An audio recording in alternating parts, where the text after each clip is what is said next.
Welcome, everybody, to another episode of the Pipeline Podcast. I am your host, Kevin, and this is Camrin, my gracious co-host. Oh. And Jason is eating nachos. Nope. Maybe. No. Nachos. Caught your red-handed. Some nachos with the queso. I love some queso. That's for the guy that thought I was white. One of Kevin's coworkers. I was like, yeah, he sounds white, yeah, so I really love my quesadillas, dude. Good? They're so good. They're so the way they good. just On put the a corn tortillas tortilla. with cheese. You use corn, I like the flour. I like the corn tortillas. The flour tortillas are the way to go, eh? Alright. Well, I wanted to talk about our top 10 favorite video games of all time. And we already tried to record this once, and it fucking failed because everything got unplugged and corrupted. So we're here again doing it a second time. We're going to do it right this time. There is no right way. The worst part is we had it the right way. We did have it the right way. That was the way. It was the way. But I guess I'll start out like I did first. Okay. With my number 10. Start from 10 and going to 1. That's how we're working this. No, we're not. Yeah. Starting at 10 and going to 1. No. Okay. We're starting at 10 and then going to 1. Okay. Damn right. So at my number 10 is Monster Hunter World. And I only say that because this game came out of nowhere in 2019. And for a game that came out at a time where like microtransactions were freaking huge. Especially on MMORPGs. Exactly. Yeah. Like even Shadow of War, the Shadow of Mordor sequel. Really? Yeah, dude. It was a single player game only and it had microtransactions. This came That's out horrible. and blew me away hard because it had so much content. It was bursting the cup with how much content it had at release. Yeah. And for like a game that was originally on the DS to have such a handheld game, yeah, because Monster Hunter was nothing but handheld gaming up until Monster Hunter World. Monster Hunter World was the first console one. Oh yeah, yeah, oh yeah. So that's my number 10, and I kind of want to ask what would be your guys' favorite monster, because mine is the Valhazak. Yeah, I love the Valhazak. Mine isn't from Monster Hunter World, but it's from Monster Hunter 4 Ultimate, and my favorite monster is the Gore Magala. Reason being, it's because it's a badass elder dragon. It's a really big black. The fuck is a dragon? It's an elder dragon. Oh. And I kind of went over this topic earlier, but like I love the Gore Magala so much. For example, the Monster Hunter movie. I highly recommend watching the Monster Hunter movie for anybody who hasn't seen it. But in the Monster Hunter movie, the whole time they're fighting the Rathalos, basically that's like the big deal monster. The Rathalos is the like face of Monster Hunter, basically. Mm-hmm. But that's the main creature they're fighting throughout the whole thing. Well, that's not true. They're fighting the Diablos throughout the entire thing. Yeah. But the Rathalos is the big guy. The Rathalos is the don't fuck with me, or else I'm gonna eat you kind of guy. Yeah. But at the end of the movie, they end up killing the Rathalos, and I was sitting there and I was like, damn, I really wish they had an Elder Dragon in this movie. And then fucking Gore Magala hits the field, and I was so happy. I loved it. So is that one of your favorite movies of the year? Not my favorite movie of the year, but it was a really good movie. Okay. Definitely a really good movie. Highly recommend it. The Okay, story's iffy, but it's fun. Let's say the people watching have only played World and they don't really know about the Gore Magala. What's like a really cool thing you remember from like fighting it? From the Gore Magala? Yeah. So the Gore Magala has a technique that is an infection. So the infection, it will affect monsters, and if monsters eat of their same kind, they will become apex monsters, and they get like a boost from this infection. Oh. You as a player, if you get infected with it and you do enough damage, you get a boost.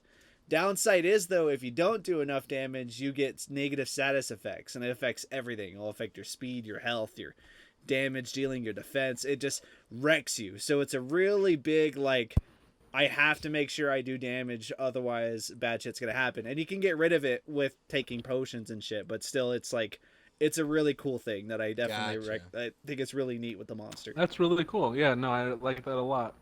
And its angered state is so bad because he's sleek. He's a sleek black creature, and when he becomes enraged, freaking purple horns pop out of his head, and his cape-like wings get flared up, and they turn purple. I haven't seen him yet. It's fucking cool. I have Monster Hunter 4 Ultimate on my DS, but I just got like a DS and all the games that I need, so I'm slowly going through them. Yeah. I can't wait to fight it. Yeah, dude, it's a cool monster. Yeah, it sounds dope. It's a really good monster. Sounds really cool. The best part is too is the game. Kevin's DS. The game revolves around that monster extremely, and what I mean by that is you end up killing it in the game, right? You do a couple missions after that, then it cuts to a scene where it's on the mountain where you killed it, and all of a sudden its black scales start falling off, and under it is white, and it stands back up and it shouts, and it's just a white Gore Magala called a Shira Magala. Oh my god. That's cool. It's so cool. That's super dope. I didn't even know about that. My favorite, it's awesome. Is the Valhazak, but my second favorite would be what Jason's favorite would be. It's my favorite, the Xeno'jiiva. Xeno'jiiva! Yeah! I love it's such a majestic looking creature. It glows, it's blue. It's got like a few eyeballs. I love how like fresh out the womb, and it's just ready to bark. It's like, come at me, girl. Yeah, like as soon as it's born. He's a scrappy. The monster hunting society thing. Yeah, they're like, all right, we got to go kill that thing because it's gonna be powerful. Oh, dude, the Gore Magala does look good. It's fucking cool. That's it in Rage. This is sick. This is Put what a picture up on the YouTube. I will. Cameron, when we get there. I will. But this is what the boy looks like when he's not enraged. That's super good. Look at that.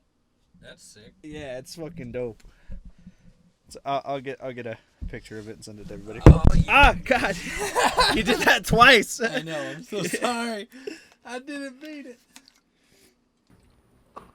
One thing I really do love about Monster Hunter is the attention to detail they'll put in with some of the fights. Because Xeno'jiiva is a newborn baby, right? Yes. And it fights. It's big and it's like, kind of in your face and everywhere, around, but it's dude, very, honestly. yeah, but it's very, sloppy with its movements. Yeah, like it just how rolls around like a newborn. Yeah, I love that aspect of it. And it's like trying to freak out and like scream and like as you do more damage to it. And I just love how they add all that little bit into it. I never really did notice those small details because now that I think about it, the Valhazak is like more long range and it's more like fickle. But it's long range because it's like its skin's literally falling off, so it's attacking for the most part from a long distance because it doesn't want to get any more damage than it is. That's dope. I never noticed that. Yeah, it's really cool. Or one of my other favorites for like Elder Dragons would be the Nergigante. Oh, dude, hell yeah. Yeah, as you fight it, it slowly grows these horns out of its whole body, and like that's your cue to hit them before they turn black. Because when they're black, they like solidify and they harden, and it makes it like really hard to do damage there.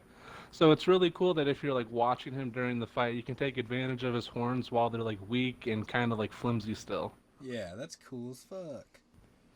It's awesome. Moving on to Cameron's number 10, what would yours be? My number 10 would be Rainbow Six Siege.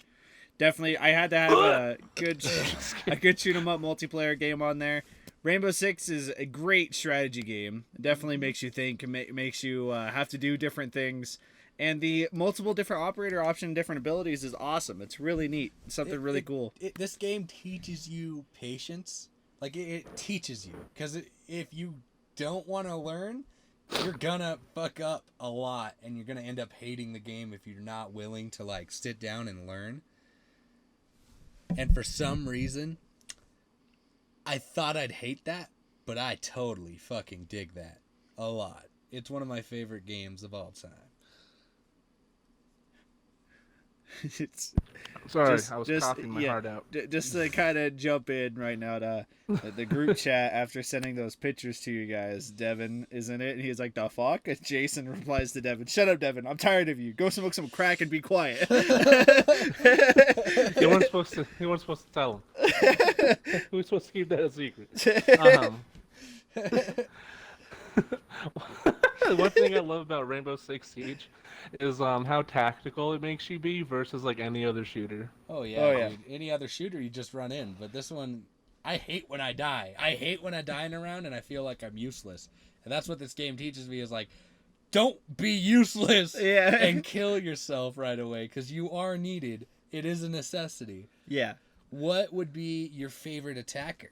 My favorite attack. So I'm just gonna say both my favorite attacker and defender.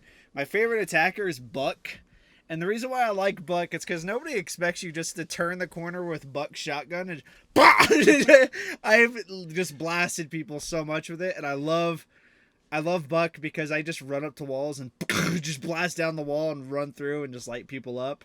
My favorite defender is Caveira. I like Caveira because she's super quick, and I like being like, woo, like through the hallways, and it's just great. I love interrogating people and seeing where people's at and rushing them. It's great. You piss them off too all the time. Oh, yeah. You're like, God damn it! I just got interrogated, and everybody runs out of the building. They run out. What about you, Jason? Who's your favorite attacker and defender? Oh, we know who my favorite attacker is. I love using Fuse. Fuse. Dude, Jason, all the Fuse. There is nothing, love, dude. Dude, there is nothing better than just knowing that some defender just hears a dunk, dunk, dunk, dunk, and that's death. That's the sound of your imminent demise. Yeah.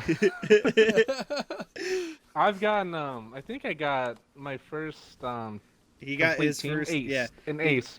Ace with Fuse, yeah. Let me tell this story right here. This was like Jason's third time playing Rainbow at this point, right? Yeah. And he was really enjoying Fuse, and I was like, "Hey, we're in Bank right now," and they were on the lower floor of Bank. Oh, okay. And I was like, "Hey, follow me. I have an idea where you could put these fuses." And he's like, "Okay." He follows me down all the way downstairs. They completely fortified the room, like the objective room. Yeah. The walls were up. They had castle walls up and everything. And I was like, Jason, you're going to put your fuse on this castle wall right here. And he's like, okay. And he sticks it on there, hits the button. 5 deaths. Aced it. And I was like, wow. It was great. Man. It was such a good call out. And he nailed them all. That is still how we play. Cameron's like, follow me. I'm like, okay. Okay. Jason has a famous catchphrase every time he fuses everybody. What is it, Jason? Hello, everybody. Every time he gets a kill, that's what he says. Hello, everybody. My favorite attacker is Zofia. Zofia is a good attacker. Oh, that's a good choice. What's your favorite I love Zofia. defender? Jason? Favorite defender? Me? I said mine, yeah. Frost. I like the F names, dude. Frost's my favorite defender by far, dude. I love planting... Frost and Fuse, Frosty Fusion. I love planting her bear traps in the middle of freaking nowhere sometimes, dude. Because it's like, if I forget where they're placed, they won't know where they're placed. If I had a catchphrase for Frost, it'd be "Stay Frosty." Stay Frosty. Stay Frosty. Yeah, we need to mod Rainbow Six on the PC just so it has these little catchphrases on it. Gets snapped by a bear trap. Stay Frosty. It's like, no. Stay Frosty. With how salty that community gets, they would report you for modding still, even if it was something harmless. What about you, Kev? What's your favorite defender? My favorite defender is Legion. The Legion, Mr. Cargo Shorts. I like going everywhere.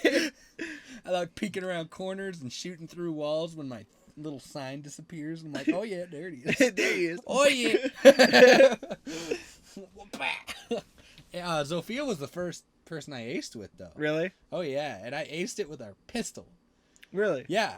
That's awesome. I can't remember if it was Michael or one of his friends at the time, but we were playing a game together, and he was like, one of them was like, "I dare you to use your pistol," I was like, all right, fine, I'll use my pistol. So I go in there and I pop one guy in the head with my first shot, and I'm like, oh. And then like right when, like as I'm aiming down the sight still, as the bodies drop, a second one comes through a doorway and I pop him. I'm like, oh. And then the third one, like I hear him coming up behind me and I get him down on the floor and I'm like, oh my God. And I run down the stairs, and right when I'm running down, there's a Legion coming up, and I pop him in the head, and I turn around as the other guy's picking up his down teammate, and I pop him, and they both die. And I was like, I just he's still with a pistol. There's one other character I love using on attack, and surprise, surprise, it's another F name. Who would have guessed? I love using Finka. Yeah, Jason. Finka is so fun. Jason loves that Finka game because anytime dude, I got a story for you. I was playing as Ash, right? And I was doing pretty well. I had killed 2 people, and then the third guy I met knocked me down. And the third guy was still being shot at. So he like turned around to kill the people that shoot at the people that were shooting at him. Yeah. Jason hit that button, and I got up, and the guy turned around and he flipped his shit. He shot everywhere but me, trying to kill me, and I got him. No. Yeah, dude, it was great. Yeah. There was one time we were playing with Nick and Danny, and Nick loves using Zofia as well. So Nick and this one guy had like a grudge match going on between them, dude. Because they were just killing each other each time. Yes. On when Nick was on defense, he was on offense. Yeah. They would just like trade. And so we get to offense. He's Zofia, I'm Finka. He goes down, picks himself up, shoots the guy more, has to get him low. The guy knocks him down a second time, or the whatever. And then I Finka him. So Nick's got a triple chance and takes the guy out. It's so bad. That guy was like, why won't you die? Why won't you die? Yeah. Exactly, dude. Just go down. Real quiet. Oh yeah, my fault. But there was another one, another incident where Jason was playing Finka, and I got taken down by Caviera, and Caviera was in the middle of interrogating me, and Jason hit the button, and so the interrogation stopped, and I stood up, and she was like still looking at the ground, and she looked up to me as Buck could blast her away. I was like, yeah. It's so good. He's the biggest troll in that game. Honestly. What's your number 10, Jason? My number 10's got to be Apex Legends. And I know what I just said about Rainbow being like the most strategic, but I do love movement and stuff in games, and I think the most fluid one I've played is Apex. Okay. The sliding, like the climbing up walls and all that stuff, and the different abilities they give each other for all the different characters, I do really appreciate. Because, like, no one feels the same. Everyone has like their own unique little setup that they got going. Yeah. And there's this one character, Revenant, that came out, and he is so fun because his ability, like his passive, is just you get to climb like twice as high as other people. But when that first came out and people weren't used to that, and you just scaled a wall, and just some poor Pathfinder was just looking the wrong way, looked back, he's like, ah! The little jumps that they do as you just pelt him in the spine. It's so good. Who would you say your favorite operator is? I have a few. I love Bloodhound's one of my favorites. Crypto and Gibby. I love those 3 a lot. Gibby's a good one. I love Gibby because Camrin and I just joke that he's got the he's got the dummy thick thighs. Yeah. I know, you see, somehow the world will change for me. That's exactly who it is. They used to call him Fatty. Now they call him Daddy. Wait, and my favorite character in Apex is definitely Bloodhound. It's funny too, because out of all the times I've ever played with Bloodhound, he's not the best match I've ever had. The best match I ever had, I was playing as Pathfinder, and I was just going off away from Jason and CJ. Jason, it was when that like weird zombie mode was out. Yeah. And I was just nailing people, dude, as Pathfinder. I was wrecking. I was doing so well. Really? Yeah, dude, I think because of the way the game was set up, every time you killed a zombie, you got like a kill for it. Yeah. But by the end of that, I had like 50 something in total, and I was like, Jesus, it was insane. Dude, that zombie game mode was so good because the best way to play it was to have one teammate alive, 2 zombie teammates, so they could wreak havoc on everyone else. And there was this team that was just sniping everyone down from like this high up area. But when you're a zombie, you have infinite climb. Yeah. So you just Camrin and I, both on different sides, just completely like Jason Bourne scaled like each side of this one building up to this team. They looked over at Camrin. It was too late. Popped that guy off the building. He's no longer there. His teammate freaks out. Camrin slaps him in the face, knocks him off the building. We're like, CJ, get up here! It was so good. I think we ended up winning that game. Yeah, after we got the position. Because, we sent them down to their deaths, basically, because we knocked them on 2 different sides, so they had to, like, meet up and die. It was great. And I know you haven't played it much, Kevin, but what's your favorite character? My Bloodhound. Bloodhound? Okay. I like the Plague Doctor Bloodhound mask. is so fun. Yeah. I that's like any character who wears a Plague Doctor mask. That's It's like one of my your favorites. guy. I've always liked that style. Yeah. And I've never really been like a huge fan of like battle royale themed gameplay. It's the Same. Trackagon? Yeah, figure 8's on. Oh, okay. Where's this one? That bottom one. Gotcha. But if I were like out of all the battle royale games I have played, Apex Legends is by far the most polished and like most immersive for me, and the story in it is also super cool because it's intertwined with Titanfall, and I love Titanfall. Yes. I'm super good at the parkour in Titanfall, and so I've always been like a god at the multiplayer because I love parkour. I have some pretty crazy stories about Titanfall, but the fact that it's intertwined with Apex Legends just makes me love it unconditionally. It's like, you got your brother that's like really freaking, not any of us personally, but you got your brother, your sibling, and he's just like really outgoing, but he's super in your face all the time, and it's just too much to handle at some points. That's what Apex Legends is for me. I gotta unconditionally love him because he's related. I get you. But I do have my moments to where I like thoroughly enjoy hanging out with him. Yeah. Dude, Camrin got so like good with using Bloodhound after a while. Like he really just stuck with that character. And what I love about Bloodhound is the scanning that they can do. Yes. Yeah. So like he'll scan, and then Bloodhound's ultimate is my favorite ult in the game because it is just I'm smoking crack, and there's nothing anyone in this lobby can do to stop me. You just, dude, like, you run so fast. You get this ultimate speed boost. Yeah, there's this one character that's whole thing is like running fast, and Bloodhound's just like, no, look at me. I am the captain. It's not your speed, it's ours. It's funny too because you get like a team low, and they start running back to cover, and Camrin just like snarls with that ult and takes off after him, and I'm like, go get him, boy. Go get him. Dude, it's so good because like you can see when you ever play Apex Legends, you can see just how much teams will freak out when they hear the noise that comes out of Bloodhound when he activates his ability.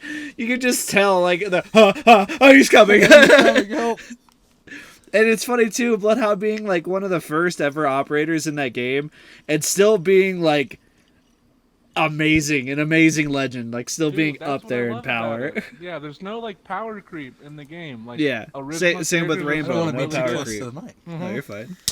Yeah, that's what I love about those two games.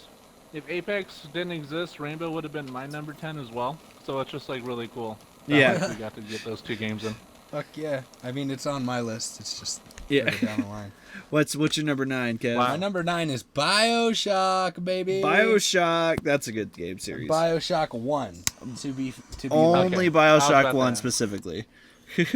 Why? What made it like, or what made 2 not as good? Like, what made 1 so like good to you? So Kevin's taking a hit right now, but I can definitely answer the number 2 one. The reason why number 2 wasn't as good as number 1, in my opinion, and I think Kevin was agreeing with me on it, is number 1 had like a really good scare factor in it.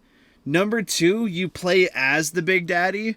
So you are the big scary. You're not the one being scared. You're the one going out scaring people, basically. Yes. And I think that's definitely one of the biggest things in it. BioShock 1, to me, was like the most impactful horror game I had ever seen as a kid when it first came out on the 360. And it's only because it fucked me up so hard I was scared to walk home that night. It was just because of the very first scene when you go into the Rapture and you see that like spider splicer and like talking with that one random dude and she just starts tearing him apart with her hooks. I was like, I don't want to play this anymore. And it messed me up. Like, I walked home that night because it was right down the street. But like, that walk home was so terrifying to me. I hated it. And I get home, and you know what I do? I sit down, and I look up BioShock gameplay, and I sit down, and I watch somebody play the whole series. I love it. And I would say Infinite is better, because it is gameplay-wise, but BioShock 1 I love horror games. Yeah, it hit you different. It captured horror and, like, survival at the same time. It was the very first game that introduced me to that kind of game style. Other than Condemned Criminal Origins and like a couple others, like King Kong, I was really scared to play as a kid. I would have to say my number 9 would be the Tall Tale game series. Like any of the Tall Tale games, I really enjoyed. I liked a lot. My favorite out of them by far, though, is definitely The Walking Dead. If I would have to pick one of the Walking Dead games, it's definitely the second one. Had most character progression, in my opinion. Like Clementine, her character progression number 2, solid. Loved it. I thought it was really good, especially since like what it had left after number 1 with Lee and everything. It was awesome. It was amazing. I never got into I remember because go ahead, Jason. You know what? Thank you. Yeah, don't cut me off. I don't have too much to add, but I just really loved one where you have to make you see Lee get bit or whatever. And, like, you know, you get to, like, his final moments. Yeah. And just how, like, emotional that was for, like, the two characters. Because they were building up this whole thing. The whole, episode 1. Yeah. So, like, that was, like, pretty impactful. I was like, God dang. I'm about to cry to this game. So many YouTubers cried at that scene in that game. PewDiePie broke down, Markiplier broke down, Jacksepticeye, every big name YouTuber, they all broke down at that part. And every single one of them, you could tell, they were trying hard to hold in those tears. And they were like... I don't want to say I'm stupid, but I'm a fucking dumbass. In the sense of, like, there's one thing that if it happens to me and I am in this scenario for a long time, I lose interest. And I get stuck in almost every goddamn game I play. And I don't know if anybody's noticed, but I'm not the best at, like, finding out where the fuck to go in Resident Evil. So I was nowhere near that good at finding out where the fuck to go in The Walking Dead Part 1. And I got stuck in the store. And I didn't know what to do or where to grab this dude's fucking antibiotics. And I'm like... All right, you know what? I've been here for 45 minutes. I'm done. I'm done. I walked away. And never picked it up again. But it's like, I would like the story games, right? I'm more of I want to control the character. I get you. And one Telltale game I do want to mention, The Wolf Among Us. I love that game because of the fairy tale aspect on it. I really enjoyed it. I thought it was really fun. Okay. All right. And it had graphic, like, so what really, like, one thing that it appealed to me is, like, I was a Disney kid. I was raised with the Disney stories and all that. And so hearing the fairy tale creatures' names being, like, in my head, oh, that's a Disney character. And then seeing, like, blood and gore and shit and trying to associate it, I'm like, that's not Disney. And so it just kind of really captured me. I really liked it a lot, though. I like dark turns and stuff like that. Yeah. Fairy tales. Yeah. What about you, Jay? What Kevin was saying, though, real quick. As long as a game has a very like embracing story, I don't mind if I don't have too much control on it. you know, you get like your decisions and all that to make, which do like impact the world. So as long as it has like a really good story, I don't mind that sort of thing. Yeah. I'm more of like the Red Dead Redemption 2 type player, to where like I go around, and if I can fuck with people, I will. Or if like random events happen, they happen. But like at the same time, you have your spots to go. You know where to go every time. You. What's your number 9, Jay? All right, I got one more like big multiplayer game in here. And I put it on the list because it's something that like I don't traditionally like, but I did end up liking that game a lot. Smite. Oh Smite. Man, I love Smite. Smite's fun. Yeah, Smite's like it's like the League of Legends style of game, the lane kind of games where you play a multiplayer against a different team. Yeah. And you like take towers or whatever. One thing that made Smite stand out to me when I first saw it was that it involves a bunch of religious or mythological deities. Fuck yeah, all together. So you can play as like Zeus, Ares, freaking Ra, Ares. Oh, yeah. There's so many. Dang. I think the roster's over 100 now, and they have so many to pick from. Hercules, all of them. Even like ones that usually aren't talked about too much. Like they have. They started doing like Kukulkan what is it? Or whatever. Like Celtic gods too. Like they started doing Celtic gods, and I didn't even know about Odin. that. Yeah. Oh no, those are Norse. Yeah, that's Norse. Yeah. Celtic is like I think her name's like Scotty, this ice lady, not Scotty. Who was it? Kukulkan. I can't remember his name. Yeah, he's like this big, beefy blonde boy that like turns into this monster. Looks like Monster Girl's creature from Invincible, but he's like red and he's got like this massive arm. Yeah, so it's like really cool how they have all these different characters that like intertwine with the game. And one thing I do also love about it is they give you like their story. Like you can read their story in the game and like learn about that god. I think that's really neat. That is neat.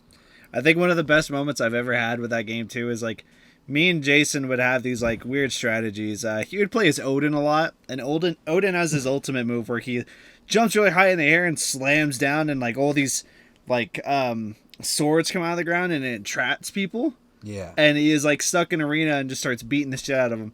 Anytime he would do that, I would drop my tornado in there. Kukulkan is a like dragon snake thing that controls he's a wind. Mayan god. Yeah. And every time Kukulkan, every time he would do that, I would drop a tornado in there, and they were just being whacked by my tornado while Jason just beat the crap out of them. They can't go anywhere. I love Ares, and I love Scylla, the Whore of the Sea. Yeah. Oh yeah, I like her a lot. I like her a lot. It's awesome. She's like a high skill character. But Ares is cool. I do like Ares is fun.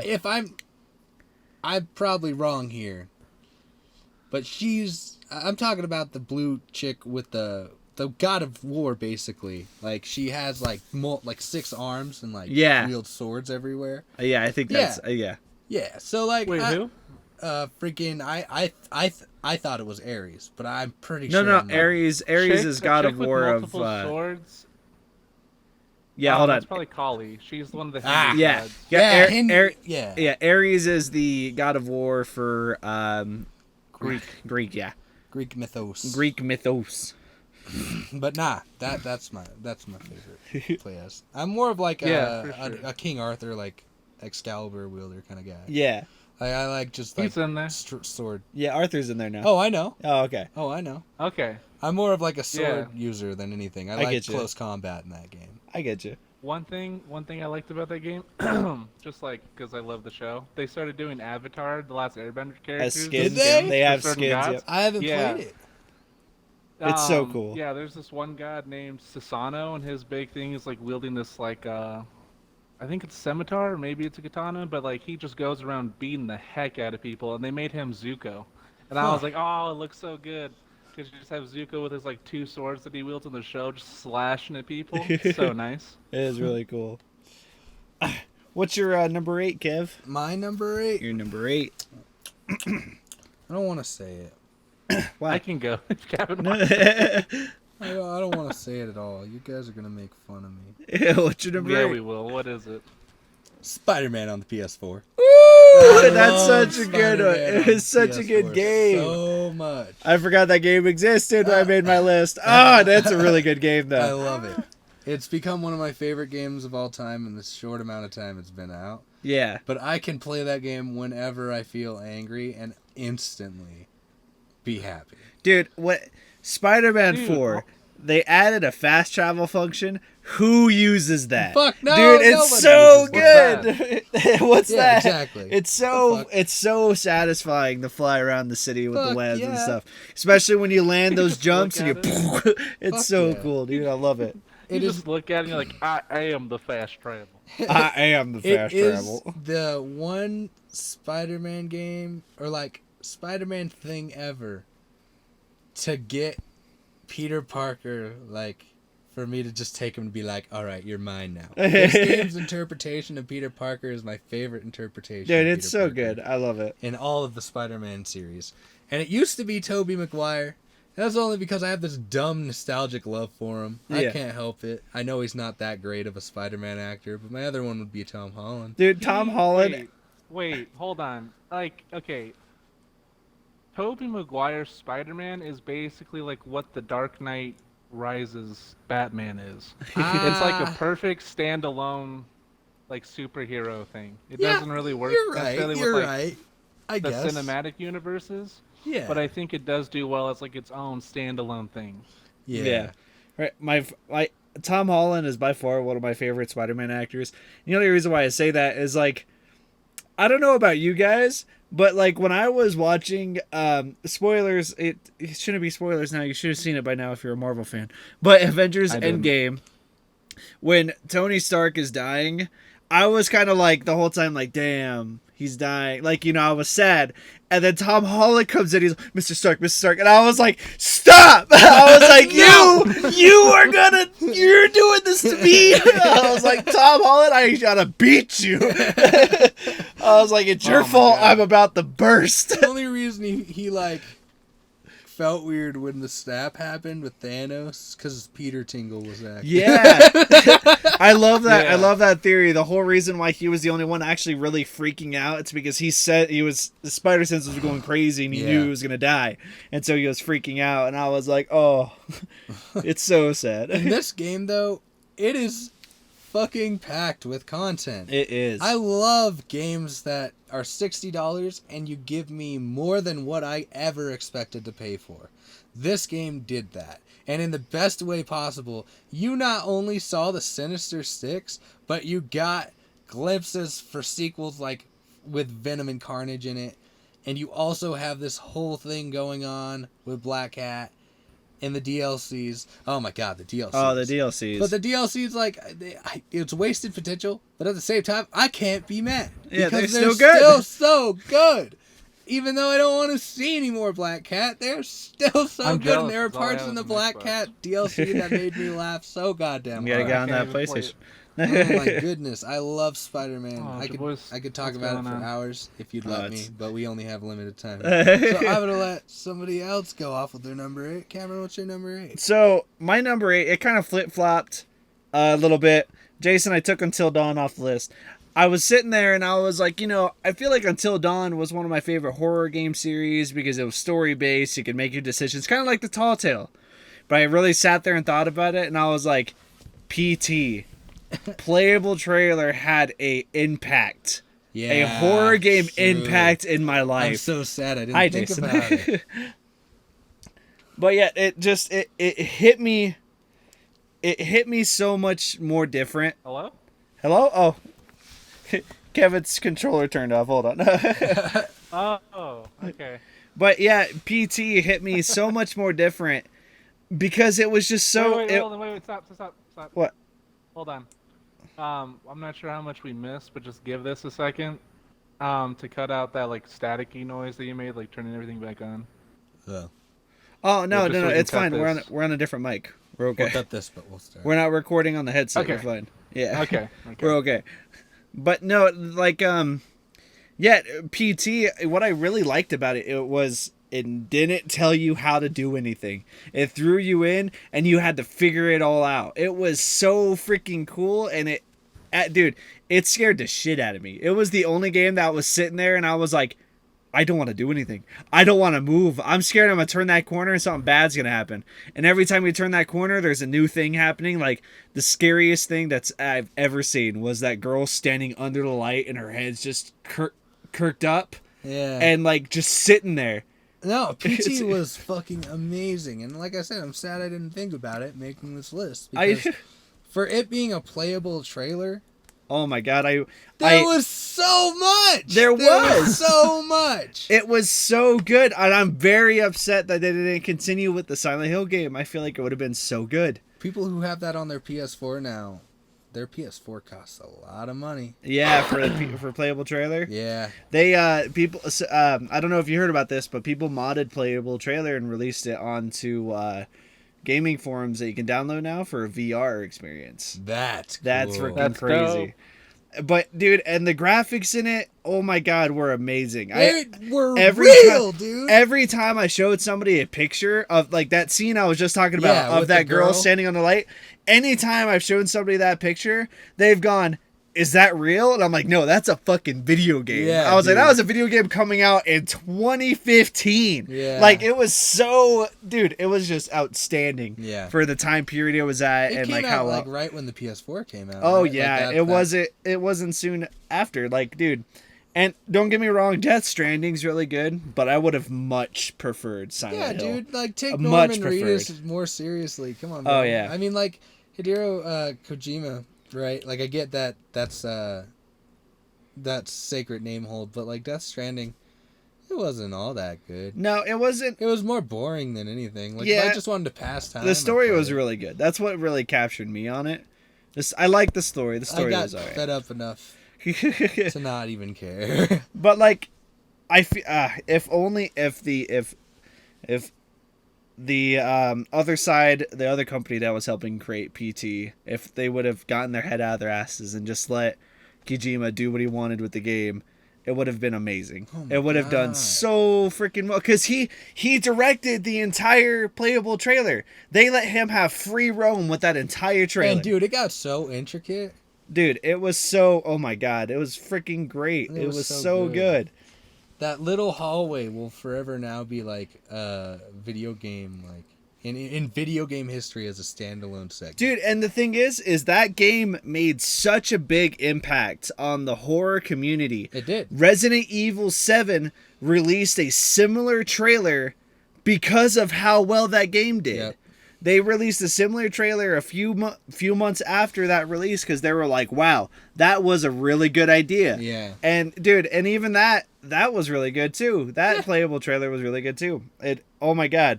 It's just sad. It's really sad. I really wanted it, and it will forever be in my top 10 as one of the best games I've ever played because it's a horror game that scarred me for life, and I fucking loved it. It was so good. Hell yeah. It's so good. What about you, Jason?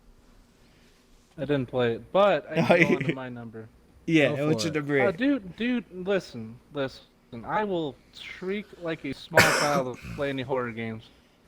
Freaking, no. Okay, there's a scene where like the loading screen's too dark for too long. I might start panicking. Okay, I don't know dealing with it. He's like, I got enough stress. I don't need that. I play games to relax. Yeah, thank you. Yeah, I don't need to play it to freaking die out here. I love Jesus, Kevin's talking about not the walk home. Okay, like, no, risking it. I ain't risking that. Don't worry, my. Jason sees that happen on TV. He's like, I ain't walking home. Nope. I don't even leave the house, and I'm still scared. Okay, one game. Shut up. One game that I like. One genre that I don't usually like to play is like racing games. Yes. But one game I did love playing when I was younger was Need for Speed Most Wanted on the PlayStation 2. I never played it. I didn't play it either. Oh, is that your number 8? Gush. It's my time to gush. I used to just like wake up in the morning and just get on this game, and it was the only time I really enjoyed racing one, just because it was new, it was fun. You got to customize a bunch of stuff. They had this like little story going on. Nothing too crazy. It was just really fun to be able Cops to play chase a you, game right? where I could just like, yeah, cops chase you. Yeah, it was just really nice to be able to have a game where I could just like cruise around, not worry about too much. And if you get like involved with the cops, you can like have like a planned out little route to go on where they just like get blown up and stuff. It was so fun. Just for little me to have something like that. Damn. I have a racing game that's pretty dope, but it's not on the list. It's kind of like Just that. give it It's in the nod. What is it? Yeah, give it a quick mention. Burnout Paradise. I love that game. That was good. I love Burnout Paradise. That, like, whenever I'd crash in it, I was like, yeah! Yeah! Because you'd see your car crunch up, and I was like, that is so cool. So good. So pretty good. What would be your numbers? On that Need for Speed game. Oh, yeah, Jason got stories. My turn. My turn. My mom's boyfriend, Donnie, he used to play that game with me, and there was these big cop trucks that they called rhinos. Yeah. And those were so fun because you're just evading the police, and then suddenly just BAM! You get T-boned off the road. This massive vehicle. Did you ever Your reach car a just max takes all this speed? damage. What was the I don't even fastest know you what went? the max speeds are. I don't even remember. God damn it. Alright. It's an old race game. It was probably like 206. See, I It didn't vaguely go any remember it. faster. I went to church and like the priest's son was like my brother's friend at the time, and we went down to his house and he had it on his computer, and he played a lot of RuneScape as well, but he had Need for Speed Most Wanted, and I remember watching it and being like, that looks cool, but I was too young for them to like even allow me to touch their computer. They'd be like, oh no, he doesn't know what he's doing. Yeah, I get you. So I never played it. I wish I could like help out with this conversation. Cameron's over here like, let's just go. Let's just go. No. Let's get out of here. No, I like racing games. I didn't get much into them. The only like racing game I really like played a crap ton of, and the only reason I did is because I had siblings and I'd play games with Devin all the time. Yeah. And I'm pretty sure he would agree too. The like only racing game we ever played extremely a lot together was Crash Bandicoot Tag Team Racing. Oh, dude, that was a good one. Yeah, we would play that all the time because right when the race would start, I would be like, Devin, I'm fusing, and I crash into him, and we turn into a monstrosity, just wreck.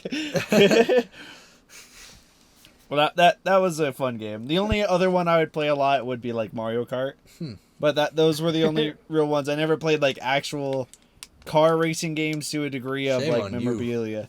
Forza Horizon. I mean, 3 I was and 4 the is same. dope. I played those. I just didn't get into They're it. so good. They are good. What What's your number is 7? your favorite car out of Need for Speed Most Wanted?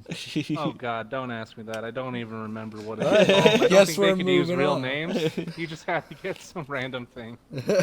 I guess we're moving on. Jason's like, whatever the fastest was. Gotta Yeah. go fast. Number 7 here. Probably won't surprise Cameron too much. Let me just go real quick because it's Monster Hunter World for me. So Oh, we don't okay. gotta go over that one again. Wild. Yeah, Monster Hunter World is Whale. Jason's number 7. Oh, All right, nice, what are you saying? nice. Yeah, what are you saying, Kevin? My number 7 is Gears of War 4. I adore that game. Gears of War 4. That was a game. Now, I would only... Because 3 probably had the most impact on me because of one main thing, which was Dom's death. That shit... Like, it was the first time in a video game that I had ever full-on bawled my eyes out. And I remember my mom, like... It's every time I see this motherfucking thing, I see Dom's death, and I'm like, bawling. I hate seeing my boy die like that. But he sacrificed himself for the team, and it's so good, and it's such a good way to pass him out. But I say 4 mainly because it's the first Gears of War game to get me fully immersed in the multiplayer, like hand in hand with the story. Because at first I was in the Gears of War games for the story. I didn't care about the multiplayer. I love playing co-op with friends, That was it. Never played the multiplayer like bang bang shoot 'em up PvP until Gears of War 4, and I got addicted. Oh, I did too.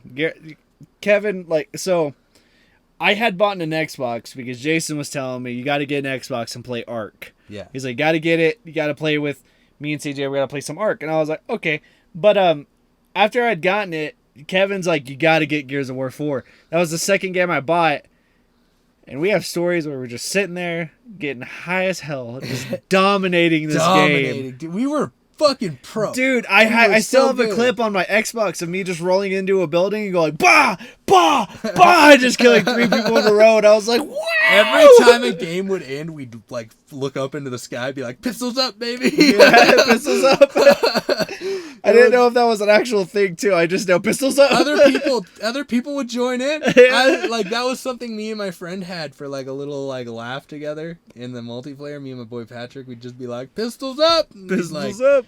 You just look at the sky with their pistols out every time a match would end. But I guess people started doing it. Yeah. And I don't know if that was a thing beforehand, which it probably was. But all I know is it started happening after I started doing it. Did you ever play Gears of War, Jason? No, I don't have anything to add. You are an Xbox fan and you don't own Gears of War? I'm not. He's actually a Xbox PlayStation fan. Yeah, I like PlayStation more, for being honest. Then why are you on Xbox all the time? Because more people had because Xboxes. Camrin was on Xbox. Not just PS4. Yeah, there was more people on but Xbox. I was like, I got an Xbox, so. I used to have a PS4. Okay. I got an Xbox. No. Leave me alone. That statement My was friend group in high counterproductive. school was Xbox. But dude, Gears of War 4, the freaking... I remember, starting off, there was just a time that I was just running at people with my chainsaw on for like a couple rounds, actually, just running right up to people. Well, see, you didn't understand the appeal. You were like, dude, I don't understand. What am I supposed to do? And it's like, I was like, Kevin, watch my screen.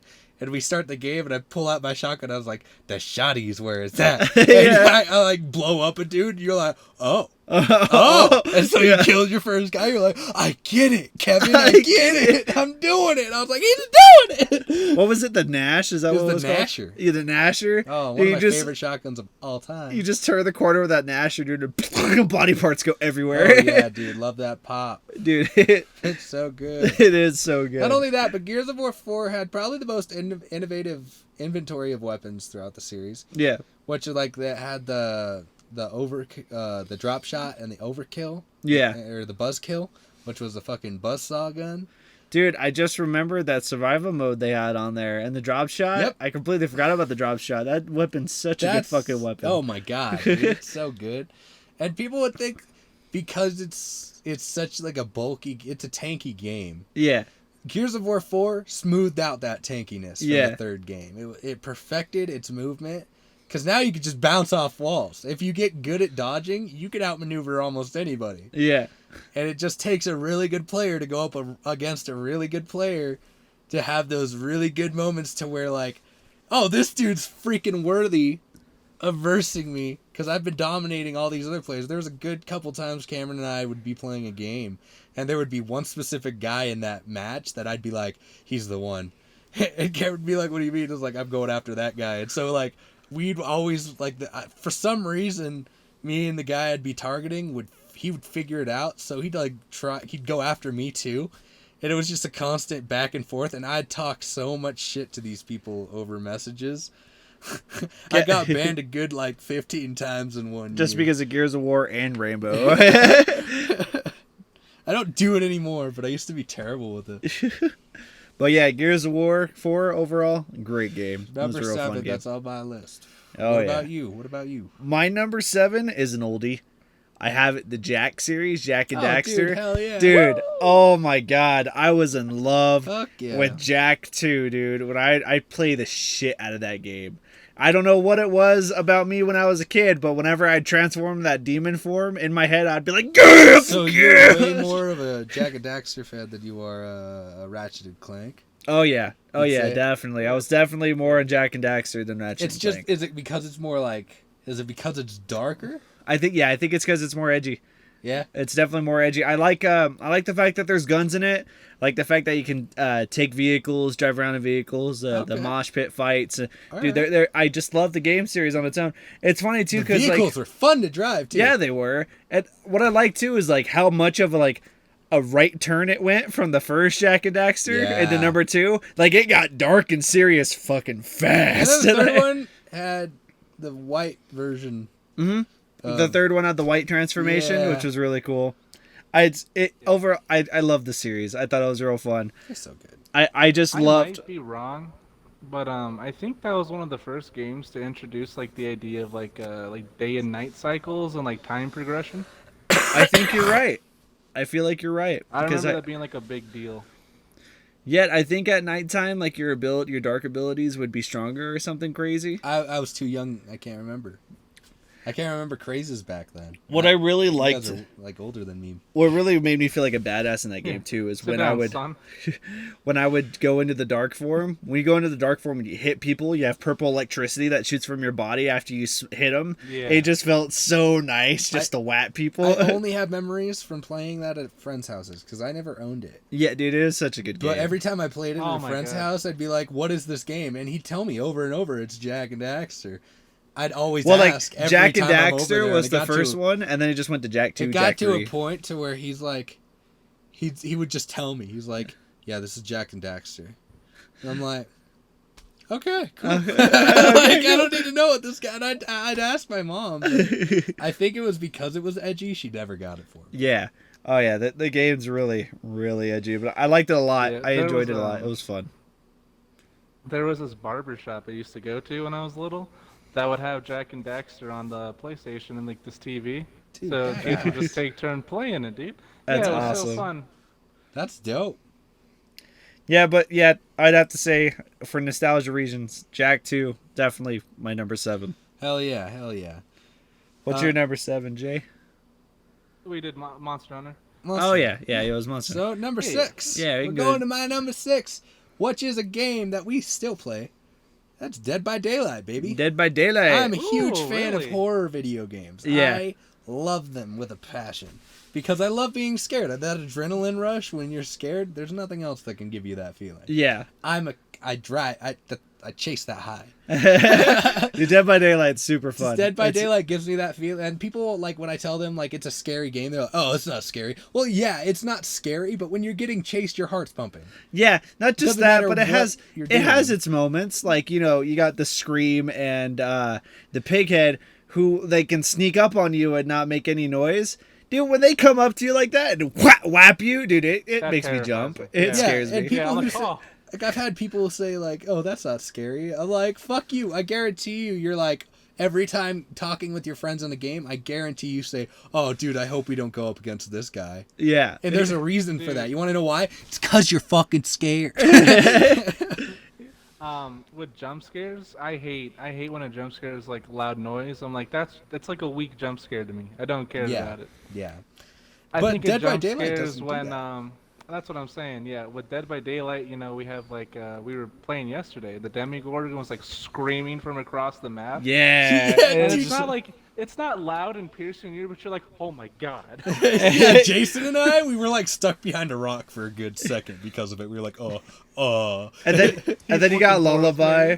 Yeah, freaking Lullaby, you hear her singing before the heartbeat's going, and it's just kind of like, oh god, because you know she's coming. Head can be scary again, dude. It's a godsend. Oh because, yeah, like for a while there, people were just memeing him. Yeah, like Pyramid Head.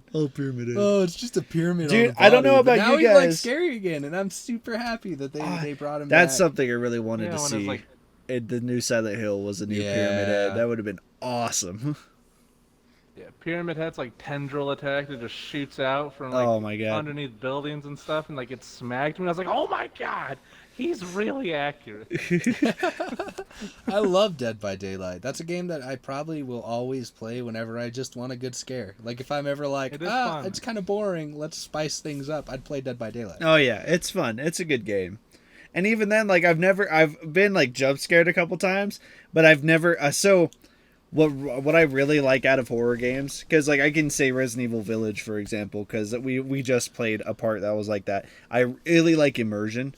Yeah. Which is why PT is on my list. It's because the immersion, dude. Yeah. It's when you don't know what's gonna happen and you're in a quiet place. Good. And dude, I love it. I love good. Immersion. That like feeling you get when you're helpless. Mm-hmm. But like, the thing about Dead by Daylight is it never takes its cheap shots. Never. It never takes its cheap shots. Even with the killers that can be overpowered, they just scare you because like the woman that fucking ghost that could like go in and out of reality, she is terrifying. I think she's terrifying. The fact that she could go dipping in and out of reality, she's like the invisible dude with the bell, but instant. Yeah. And like the thing is, she can't see you in her realm. She could just see your footsteps. Yeah. And that's fucking that's so scary to me. What I really like out of all the killers, the only one I've ever really laughed at is the hillbilly. Because of his like when he runs around and he like having a stroke. And he like hobbles too. Yeah. And he runs really fast and jumps real far. I think it's funny. It is funny. But out of all of them, he's definitely the one I would laugh at. You the always most. have a shot at winning though. Oh yeah, always. That's the thing. Like being the killer or the survivor. Yeah, always have a shot of winning. You just got to be good enough. Oh yeah. Yeah, I really do love that community for the most part. I think like most of the time when we have matches, like it's usually fun. It never feels like toxic or weird. Yeah, there's a couple baby guarders, but it's not consistent. Like, it's not common. Even if it then, was all the us, time, I wouldn't enjoy it as much. Yeah. Even then, knowing us, we already came up with that strategy with baby guard. If they're baby guarding, just keep working on generators. Yeah. Let them waste their time sitting there watch the person. Yeah, or 2-man it. Like if like Jason gets caught, I'm usually like, Camrin, you go distract him. Yeah. And I'll get him. It's a 2-man job. Yeah, but Dead by Daylight, definitely a good game. That's definitely a good choice. Hell yeah! What's your number 7 or number 6? My bad. My number 6, Halo. Oh yeah. It's probably one of the Halo. Which one? Which one? Out of all of them, Reach. So. Dude. So that's what I was. Everybody's favorite's Reach. I'd really have to say though 3. I really like 3. 3 was really fun for me. I enjoyed it a lot. Nostalgic value for Reach. I feel like it's usually Reach or 3. Like always. And like 3 story was good. Yeah, 3 story was really good. I love the Flood. I've played every single Halo game all the way through, even the shitty ones, ODST. I didn't like that one very much. But like even the freaking Halo arcade game that's over at Dave and Buster's. Me and you played that whole thing through. It was so fucking good. Hell yeah. But yeah, I love Halo. The story in it's really good. The Flood is awesome. The idea of it, the fact that like that the Halo rings were created to kill the Flood, and even those couldn't stop these monstrosities. It's freaking awesome. Yeah. I love it. I love from Halo 3, dude. I love Sergeant Black. I think it's like Daniel Black is his name. I think he's the sergeant that like is with Chief and shit. Yeah. And he's always like, "You gotta go here, Chief. You gotta go here, Chief." I can't do his voice justice at all. But like, he's one of my favorite characters ever. He always got a cigar in his mouth. He's a badass. Even though he's not a Spartan, he's a badass. I fucking love that guy. And then like the multiplayer on every single Halo game has been great. Like even the shitty one, Halo 5, the multiplayer on it's probably one of my favorites. I love the multiplayer on 5 because of all the options. They let you make levels and stuff on that. Yeah. It's really fun. I don't know if that's consistent, but like I remember playing 5 and like you could like go through like created levels and those are super cool. Yeah, I do like that about that. There was a time me and you and Tommy, Kevin, were playing Halo 5 and we were doing that wipeout level. And we were just trying to jump the whole obstacle course, and there was times where we would just get up behind each other and be like, "Wah!" and hit each other off the course. And be like, what the fuck? Good times though. I love Halo 3, dude. Yeah, Halo is really good. Yeah, I think when Halo was like really hardcore, like peaked, I was still like on PlayStation. Like Camrin and I used to go to our friend Connor's house. I do. We'd play the shit out of it. We would have like the sword battles. Like we would just run and jump at each other and slash. Yeah. Either with energy swords or grab hands. Like someone falls over. Yeah. One of I was reminiscing about this the other day too. One of the best things, because we were kids and immature. Yeah. The funniest things we would try, the funniest things, you know, the stick grenades? Yeah. We would try to hit each other right in the dick with it and be like, "Oh, you have a boner." And we would like laugh. We would laugh for hours at it. Like we would just consistently just, yeah, it was great. Dude, oh man, so many good memories. So many good That memories. was actually the first game I was introduced to like other consoles. I had a PS2, a PS2, PS1, a Super Nintendo, and a GameCube at one point in my life. And like, I thought those were the only things. I didn't even know they were all different companies. I was just like, okay, just those consoles out. And that's it. And I thought they were all owned by the same person. But then I go over to my friend Sean's house, and he fucking has Halo 3. And he grabs me a controller, and I look at his console, and I'm like, what's that? And he goes, that's an Xbox. I was like, what's an Xbox? That looks like an alien took my freaking PS2 and refined it. It was like, yeah, Xbox 360s are out. I was like, does it just play different games? He was like, oh, my friend. It was a whole new world. Dude, that was the first time I was like, Mom, what other consoles? What have you been keeping from me to save money? Mom, what's out haven't there, you gone please? broke for me, Mom? Give me an Xbox. Oh, God. That was the first game on Xbox I co-opted with. That's awesome, dude. Halo's a fun game. What's your number 6, Jay? Oh, you got a Halo story? Just because Kevin... No. Oh, okay. Gaming station story. Just because Kevin brought that up. My mom absolutely refused to buy me a PlayStation when I was little. And all her coworkers were like, he's such a good kid. My kids are trash, and I still buy him, like, the PlayStation. And I was like, yeah, well, I don't know. Maybe if he's, like, really good, I'll, like, get him one. If he's the perfect child. Yeah, one of the coworkers was like, no, you're stupid. And she bought one for me. Wow. That's awesome. Yeah, so that's how I got into gaming, and it ruined my life. It gave me crippling anxiety, depression, and lack of awareness. Have you seen me rage at some of these games? I'm not happy. No. All right, my number 6. My number 6 is Assassin's Creed 3. What? Oh, Assassin's Creed 3. Hold that up. was such I a gotta fun just game. like record scratch that for a second. Why the fuck are you choosing out of all the Assassin's Creed games number 3?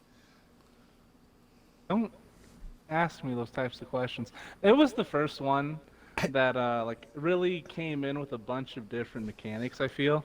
Like 2 did have its own like unique stuff, but I think 3 really like lets you have like the full on movement, like go through trees. You go through buildings now, not just around them. You can go over them. You can like pull guards and like make them eat a bullet for you. Like, I thought that was so fun in combat, where you could just like, if you push the gun out of the guy's hand, you can like flip him around real quick. His teammate just shoots him. I thought that was so neat. It was the first one to introduce like the ship battling stuff. It didn't like go too hard in on it, but that did pioneer the way for 4. Yeah, which is my favorite out of the Assassin's number Creed. 4 is my favorite. Yeah, and Assassin's Creed 3 was I liked its story a lot. I like how Even the way it ended? Okay, I'll listen. It's not always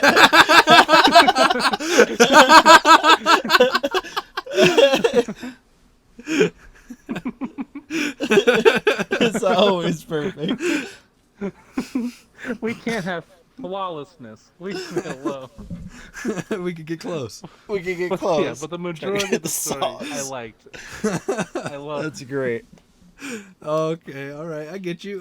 Those are good points, actually. Yeah. Now that I think about it. It was the pioneer out of the Assassin's Creed games for like a whole new branch of style. Yeah. And I really liked like flow with today. Yeah. I really liked 3 too. I think one of my favorite things in 3 that they had it at number 2.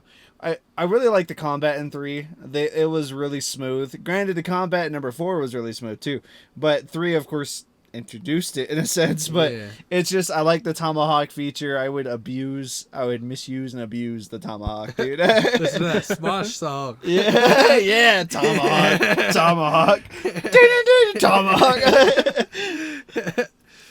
Yeah, I love the Smosh song, and fucking just Anthony's head popping out of the hay barrel, all fucking crazy eyed. I gotta ask the question, Jason. Would you prefer the remastered 3 over the OG 3? I haven't played Remastered 3. I have it. I have yet to play it, though. But I will try it at some point. Get back to us with that. I'm curious. Yeah, I will. One thing I hated about number 2 was that if you collected like all these feathers or whatever, the collectibles. Yeah. The reward you got was garbage. You got this cape that made it so guards would just attack you on sight no matter what. Is that what I thought it was bulletproof? I thought it was a bulletproof cape. That's number 3. Oh. Yeah, number 3 gives you like a 20% chance to like deflect bullets off you, and that one was so fun. Because you just like tackle guards, smack them, you're beating some guy to death, someone shoots you, but ding! So I want to know why the hype is so crazy for number 2. Because like everybody says, number 2's the best. Number 2's the best. Ezio's it's the because best. it was the build-up.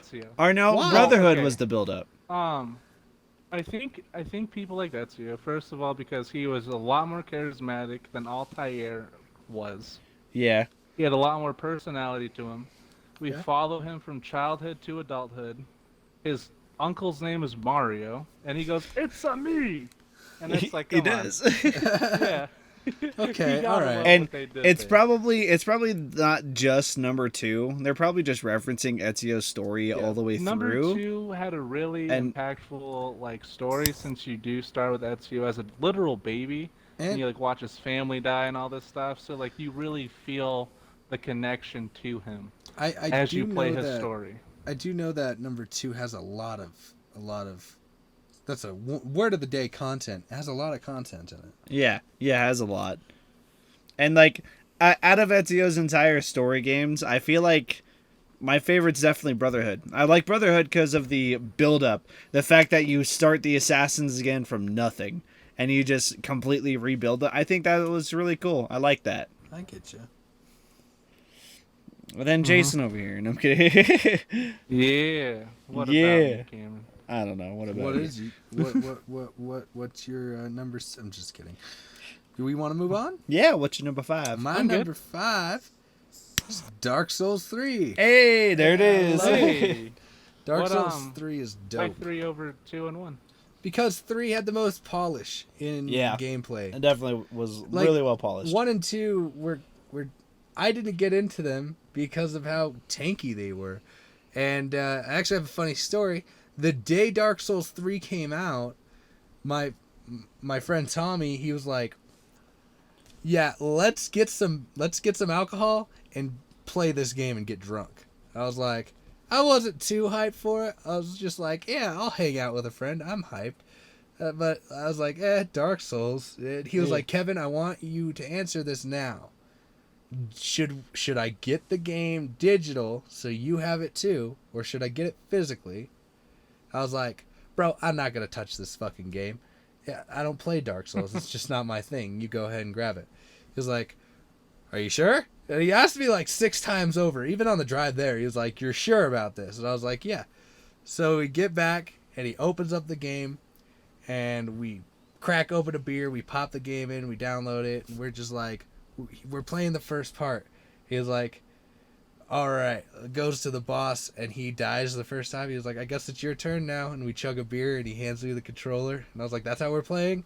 So I get into this first part, and I'm actually killing people. Like, I'm doing criticals and shit. And that was satisfying when I did my first critical, going up and backstabbing. That shit's satisfying as fuck. I was like, "Ooh, that's smooth. That's tasty." That's tasty smooth. So I'm getting into it, then I reach the boss, and I actually end up killing it my first try. And I was like, oh, I did it. He was like, "Yeah." And I was like, "Tommy." He was like, "Yeah." And I was like, "You should have did this digitally and not listened to me." You returned the game that night. No, I bought, like, I rented it from Redbox for like weeks. And I played with Tommy, like, side by side with him in the games. Like, we'd get through one section on his side, and then we'd go back and do it on my side, so we're at the same part. Yeah. And that was just tons of fun, man. I think when you got me into it, you were on like New Game Plus 8 or something. Like you were so far. I brought him in, and Kevin was helping me kill things, and he was just just poking them all for me. So good. I got so into that game, and I love the lore in it. That's not even to mention like the juicy lore in this game. Me and Jason, I believe, replayed 3 and 1 entirely, right? We almost finished 1. I think we stopped for some reason. Okay. But yeah, we did play 3 to its entirety, DLC and everything. Yeah. Same. And yeah, Kevin. Never would have guessed with that New Game Plus 8. Well, that's the best part. Is when he was at New Game Plus 8 is when the final DLC came out. So when he would go fight that boss was 8 times harder than it would be originally.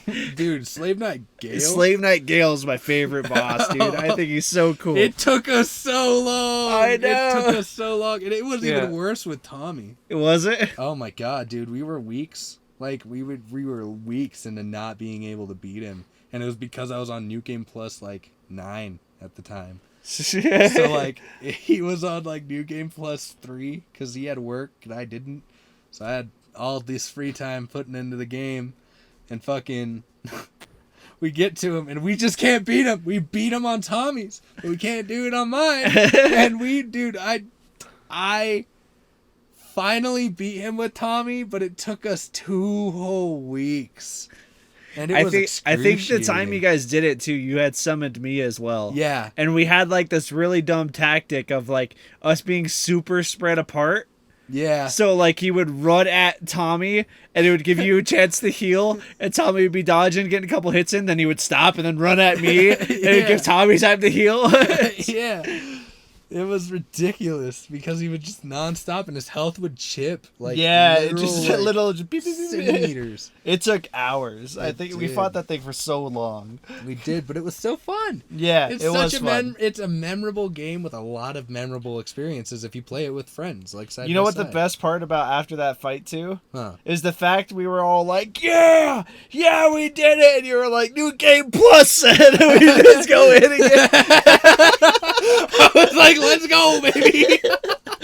I still will play that game. I'll play it every now and then just for shits and giggles. Yeah, Kevin's just like, let's do it again. Yeah, He goes right back Dark into Souls it. 3, I put over like 900 hours in my character. You guys want to do a Dark Souls 3 recording? Oh, it'd be dope. But it takes over your, 1 million souls for me to upgrade once now, like in any skill. It was crazy. I leveled up a lot in that game too. Like if we go back to that game, I'm quite like a high level as well. But there was only 2 fights Camrin and I really struggled with in that game. Yes. The first one was Nameless King. Oh yeah, Nameless King one gave was me a and Jason a freaking run for our money. Pain. Yeah, I just know. because of that I know you know. shoots down flames at you or whatever. Yeah, from above. and he's not any better because like the camera fights with you throughout that Oh, entire yeah. battle. Oh Yeah, the camera is your worst enemy. Yeah, and not only that, but not to mention him in his like other state to where he's not on his dragon. He's just a fucking speed demon. Yeah, there were a few times where Cameron and I got real close to beating him, and he would just pop off something stupid. I think that was the fight me and Jason realized. I think he gets harder if you have people playing with you. No. Maybe, but Medea was the one where I was like, I just gotta do this on my own. Oh, which one was Medea again? Medea was the Medea's fucking the big dragon. dragon. Elder dragon. Yes. Yeah. I did that one by myself too because of the problem we yeah. were having. I did too, Yeah, I just could because not you do it with guys Cameron. like already finished it. You're like, I'm not doing that again. Oh yeah, I remember. You had like reached out to me and Jason. You guys want to help me fight Medea? And me and Jason were like, oh. After you guys said that, I was like, fuck those guys. I don't need them. And I like all day. It took me all day. I think Yeah, I beat he Medea is first, and that gave Jason the devastating. like, I gotta beat him now. Yeah, that's my problem with games. If it's like we can't beat it, I'm like, I'm just gonna like religiously keep playing this until I'm successful. I did that with Medea. I did that with freaking Fatalis and Monster Hunter World. It's my life goal now. What's up? My most hated boss, and I hate it so much I know every move, is the Dancer of Boreal Valley. Oh, dude. Really? Why? Because this bitch, I could not fucking kill, like, for the first playthrough of mine, at all. It took Tommy to, like, actually kill her for me, because I was getting so badly hurt every time that I'd have to stay back and let him try to fight it.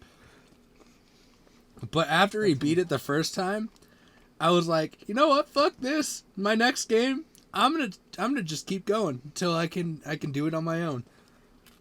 And I beat it my third try alone, but I was like, fuck this bitch, and I took it one step further, and I like put my marker down. For 2 whole days I was just putting my marker down in front of that door, helping other people with it. And I got so good. I know every move, and I could just dance around this bitch, no problem, and not get hit a single time now. Like I guarantee you, I could pull it up right now and still have the same skill that I did back then. Freaking the first time I played through Dark Souls 3, we went to go fight the Dancer, and Kevin's like, Camrin, I got this. Just summon me. I summoned him, walked into the fight.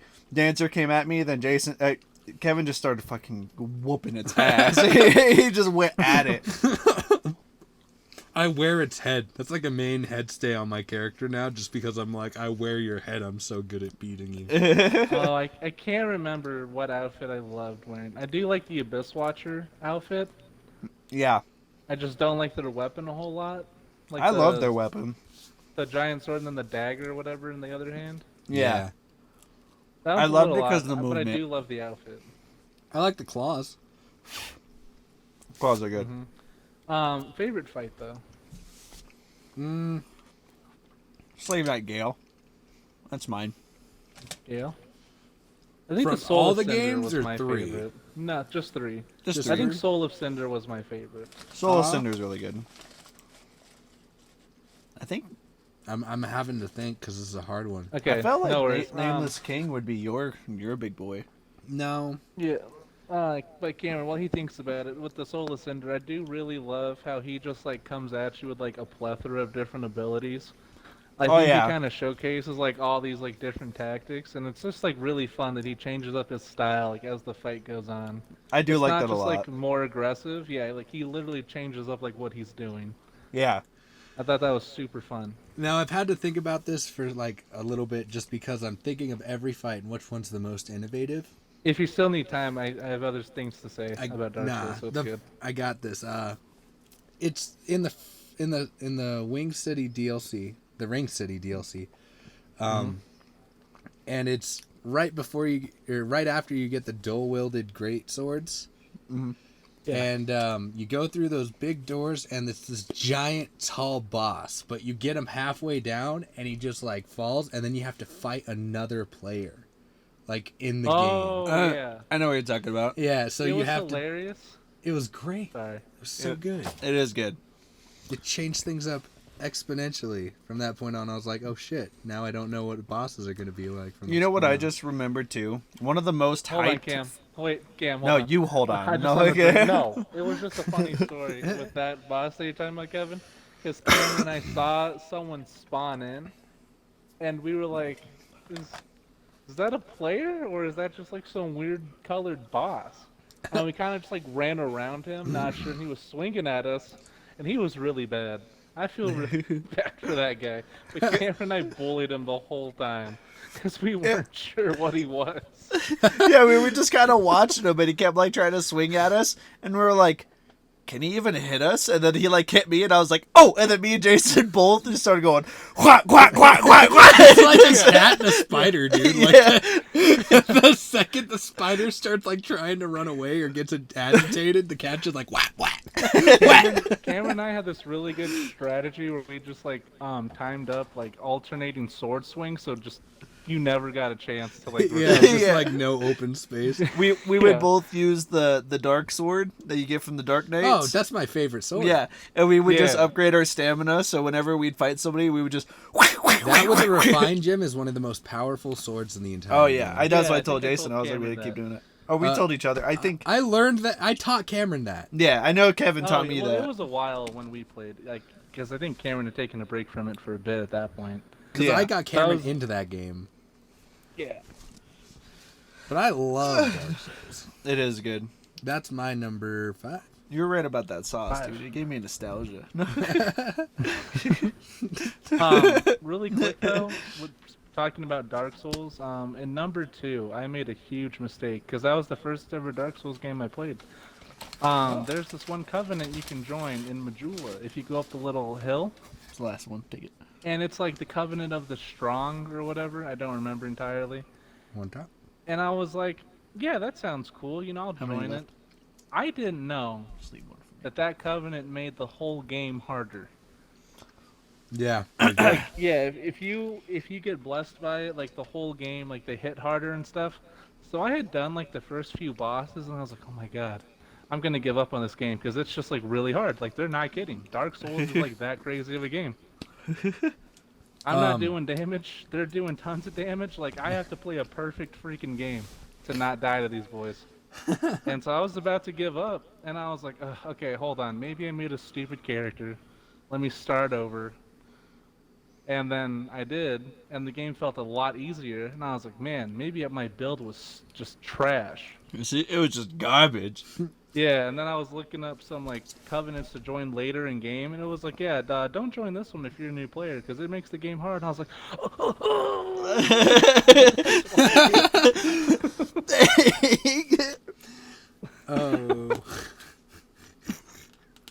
Oh man. So, kind of already went over the topic on it. My number 5 is Monster Hunter 4 Ultimate. Yeah. Mm-hmm. Like I said, the only reason why I prefer it over World, it's because of the monsters. Yeah. It had a lot more favorable monsters in there, and others that World doesn't have. World has some new monsters too, but none of them have been like, wow. How do you feel about the combat in 4 Ultimate versus World? It's worse. So, not by much. It's worse.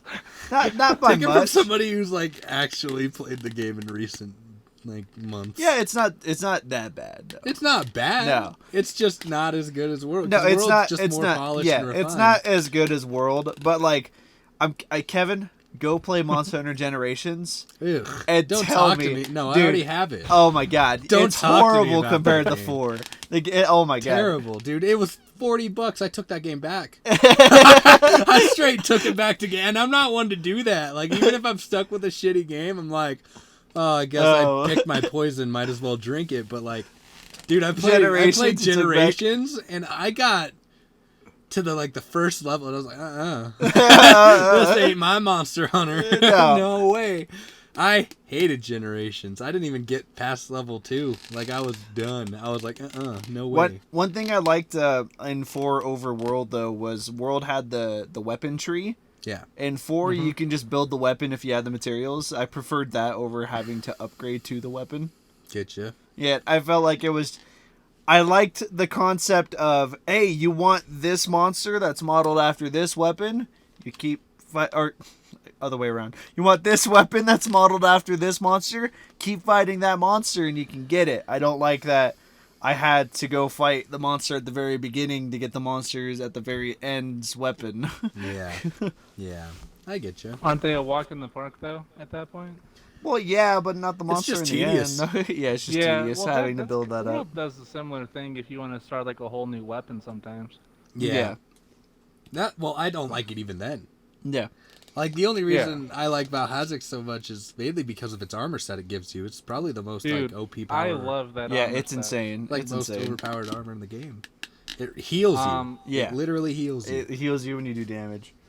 The Fatalis armor is so good. I love it. It's like it's the end game armor, of course. Yeah. And it But took, jumping- it took so much to get it, but it's so beautiful looking. It's so nice. It's so strong. But one armor I used a lot because Cameron's wife and father-in-law refused to get better weapons. They use the insect glaive religiously. I had to use the Brute Tigrex armor set because it had like Speed speed eating things to Gotcha. help like being a healer. Because oh my god, like insect glaives in Monster Hunter World just are not that good. Like they're not strong. They made them better in Camrin, Rise, but not in World. Yeah, they apparently get better. Have you played Rise? I have not. I have a little bit. Cam? Yeah. Well, how do you like it? Rise is I'm just good. curious. Rise is good. It's not bad. They have a new. The only thing I hate about Rise is they kind of took out mounting. Mounting is a different scenario in Rise, and it kind of upsets me. They have it now to where your like mounting thing is now you're like kind of riding the monster and controlling about all it, this and makes it's very me want to weird. play it. I know. We could play World later, or no, you gotta go to bed and go to work. Let's play World sometime. Let's jump on to Jason's number 5. What you got? I'm really not Camrin, stressing about we time. we throwing it back, Camrin. Throwing it back. So when you used to come over to my house and we would just religiously play this game into the nighttime. And eat our ramen noodles. Can I take a guess? Dragon? Yeah. Okay. Oh, I was gonna say Budokai Tenkaichi 3. Yeah, that's what it is. It is. Yeah. Dude, me and That Jason game. would play that for hours. We would have like I think Camrin had nice phones around that time, so he could like go on YouTube, like because I had a flip phone. So Camrin having like a smart-ish phone at the time was like huge. Oh yeah. But yeah, we just like play music on it or whatever, and just like battle it out all We night would go long. at it, dude. Damn. We would play that game for hours because they had a mode on there where you can have a 10-person team or something like that, and we would just pick 10 characters and fucking just clash, dude. Brawl. Yeah, brawl. Hell Yeah, yeah, dude! I never played it. I wasn't an avid fan of anime when I was a kid. I used to make fun of people who liked it. Dude, Wow. it's been so. Oh my god, it's still to this day one of the best Dragon Ball Z games I've ever played. It holds up really well The as a fusion fighting in game. it, I've Like heard, is I- great. Yeah, I played it. Sorry, Cam. I played it like a couple years ago on the Wii, Yes. and it's still good. Like it was really fun to play still.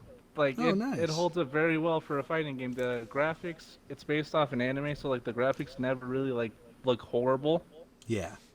and the fighting's pretty smooth for what it's worth. yeah. Hell yeah. What were you saying, Now, Cam? now you want to talk about a horrible game? Ultimate Tenkaichi sucked No, stop. ass. No. It was so No. bad. Stop. Well, like we're my talking about favorite, good games. my favorite Dragon Ball game is the Dragon Ball Evolution movie game. What? Just kidding. I'm just kidding. Just kidding. What? Yeah. It was on the You PSP. can't. Of course, it was on the PSP. Of all places to exist. Got to be on that Vita One store. One thing I love about Tenkaichi 3 that I think they kind of stopped doing in recent games is clashing battles. Oh man. Like you shoot your Kamehameha. Beam Clash. Yeah, Camrin shoots his Gallic gun, and you just like recreate scenes from the show, and it's so Hell fun. yeah. Yeah, I love clashing, dude. There was one time me and Jason had clashed in that game, and the clashes, they didn't add a feature in there of tying. Yeah. Like you can never tie, but me and Jason were spamming the buttons so hard and so fast and keeping up with each other that the game was like, somebody's gonna get ahead at some time. We got to almost 900, not 900, but 99 clicks each before one of us finally got ahead of the other and blasted, dude. We were just going at it. I kid you not, we were there for like a solid minute and a half, just like trying. You're like, I'm not giving up. Clashing games like that one and freaking Naruto Ultimate Ninjas, where like you have to press all the buttons really quick. That's where Camrin and I's like trigger fingers came from, dude. I gotta know who won that clash. Jason did. He won by the 1 point. He got one ahead of me, and I was Jason so bad. coming in with the fucking kill. There were so many clashes though. Cameron dude. got tired. He was like, oh, and then Jason was like, now's my chance. Yeah, dude. And this is to go even further beyond. Punched him in the knee, just barely holding on. It's Got like ahead. while you're like mashing the button, you're like, ah! Dude, the whole time.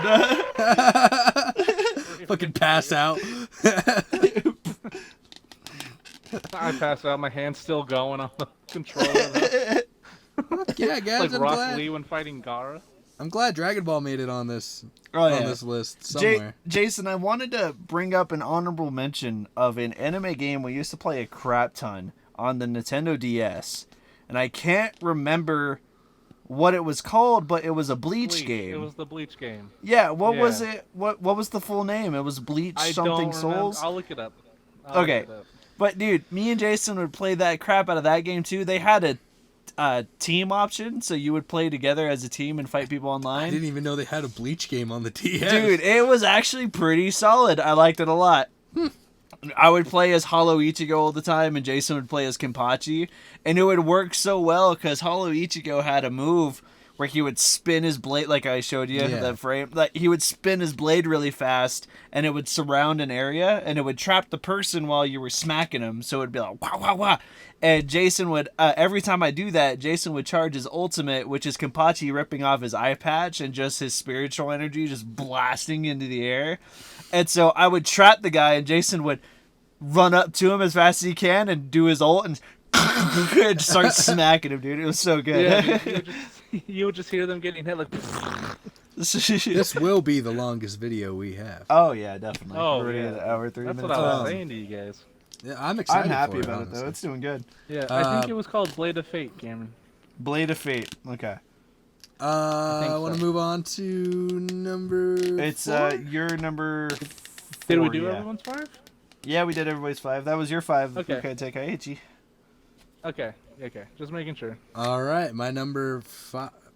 4. My number 4 is Alien Isolation. What? I'm kidding. I love Alien Isolation. Alien with Isolation is a passion. really good game. Dude, it revolutionized horror for me. It really did. The fact that it's only one creature the entire time, and the fact that it was a learning AI is terrifying. The fact that it would the game would get harder. You could hide under a bed, and if the alien found you because you weren't breathing right while it was near you, if you held a button down to hold your breath, but if you didn't do it in time and he found you under that bed, you can't hide under beds anymore. He'll look under them, or he'll open locker doors, and if you get caught in lockers and stuff, you have to reinvent the way you play, and it's dope. Did that pave the way for that type of game? I think so, right? Yeah. It was the first of its kind. It came out before learning Outlast, AI. to my knowledge. Yep, it came out before Outlast. Not only that, but there's a scene, there's a segment in the game where you find out, because the reason I love this game so much is not only because it did so well in the horror aspect, but it's tied to one of my favorite series of all time, which is Alien. Yeah. And the Predator series as well. They're the equal trade for me. I love them both. But Alien 1 with Ellen Ripley, I freaking love Ellen Ripley. She was one of my fucking fantasies as a kid, because I was oh man, she's such a badass. She's so hot. Yeah, it wasn't even that she was hot. It was just she's a badass. Fuck funny. badasses.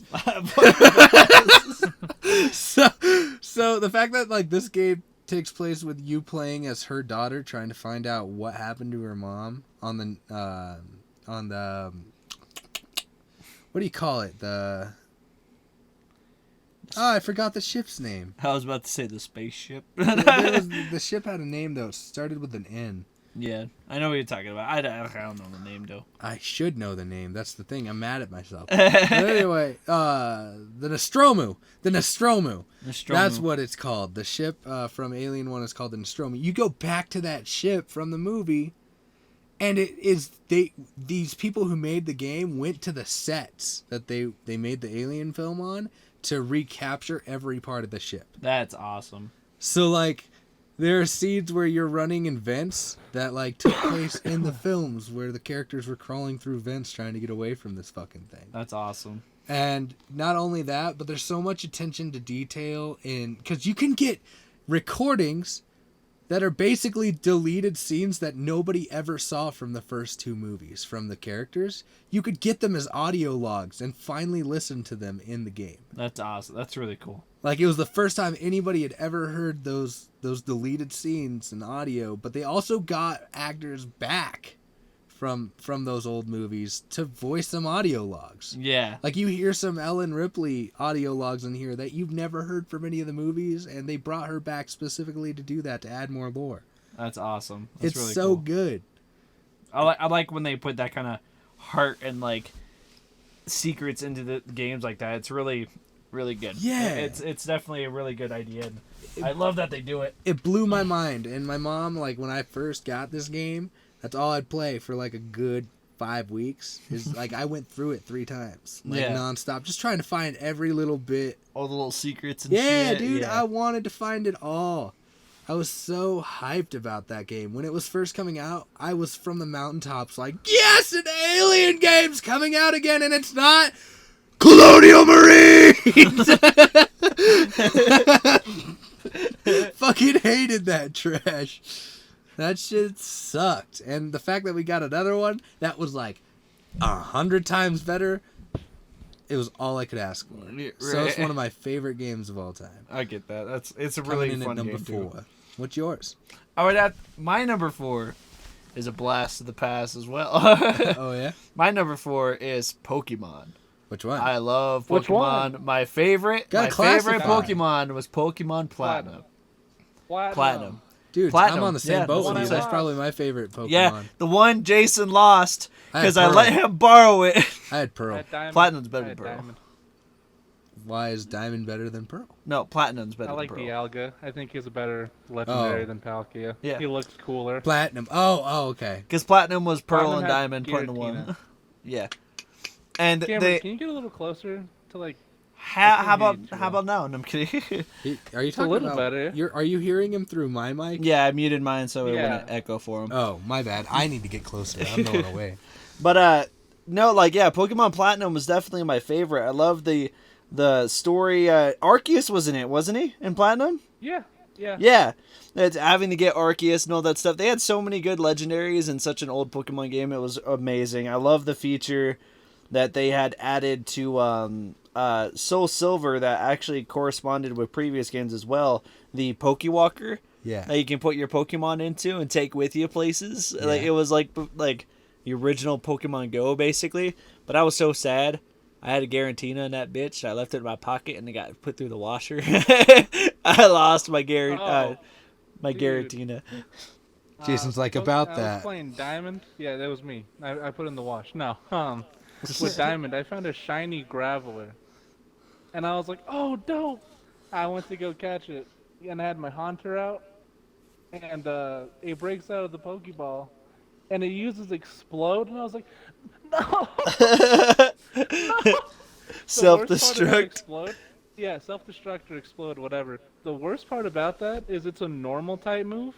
So the computer really said, yeah, I know this isn't going to hurt your ghost type Pokemon in the slightest. I'm just not going to get caught by you.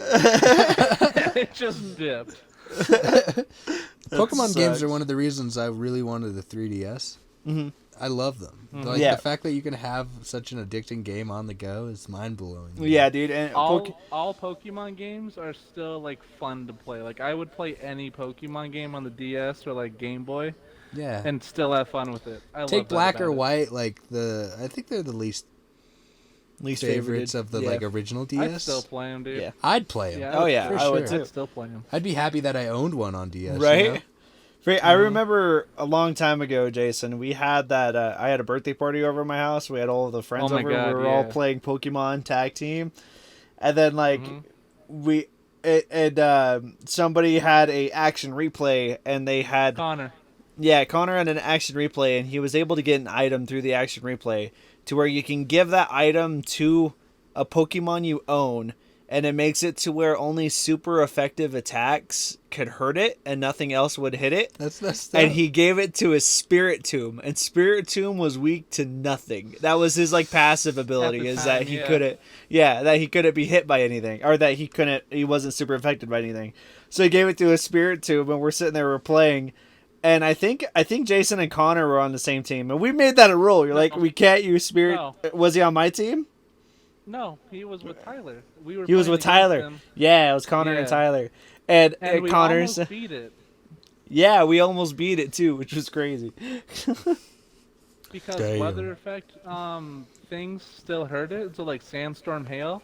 Yeah. And so if we had just had like a little bit more of those, we would have actually won. Because my Torterra was an absolute freaking unit. Dude. So what's your favorite Pokemon? My favorite Pokemon is Lucario. Rayquaza. I've been a big dude. Rayquaza is my favorite. My favorite legendary. Rayquaza is my favorite. Yeah. Rayquaza. The shiny version is so gorgeous. The black and red. Ooh, I love it. It's so nice. I do love that. I really fell in love with Dialga for my legendary Pokemon. I just love its main ability called like Roar of Time, where it just like sucks up all this like stardust and then just like blasts it out at everything. I thought that was so cool. It's so cool. Yeah.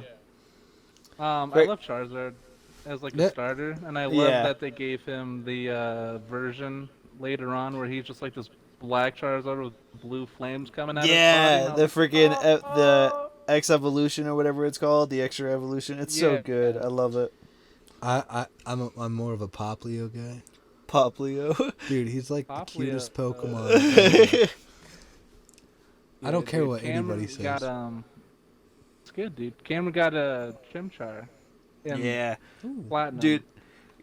And I remember being like, oh, okay, you like to pick the type that's strong to mine. I see how it is, Camrin. And then that's not why I picked it, but yeah. No, I know. I just teasing. But Torterra ends up being a grass and ground type, so I was like, I can learn rock type moves to hit him with. Yeah, and it would just fuck me up. One thing about Lucario too, my favorite Pokemon, he is such a weak bitch, but he is so fun to play with because he has these really cool abilities that he can learn that most Pokemons can't. Yeah, freaking what I mean by a weak bitch is he's weak against his own type, which is fighting, and it's because he's also steel, and because he's fighting, he's weak to psychic, and because he's steel, he's weak to fire, and he's weak to flying. Yeah, dude, I had a shiny Staraptor, and it's a flying normal type. But the fun thing about Staraptor is it has a move that it can learn called Close Combat. And Close Combat's a fighting type move, and you just beat the heck out of Pokemon with your bird. You're like 3-foot tall bird just knocks the heck out of all these steel and rock type Pokemon that think they have an advantage. It's great. Well, yeah, let's move on. What's your number 4, Jay?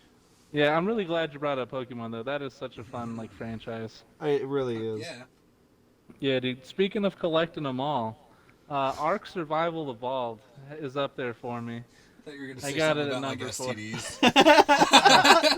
I try to avoid those ones. Those are the shinies that I don't bother collecting. Speaking of collecting them all, all I'm missing is AIDS. Why does my pee-pee burn when I pee? Explain, Camrin, please. I got a book Run for a that. test. I got a book for that. Oh, yeah?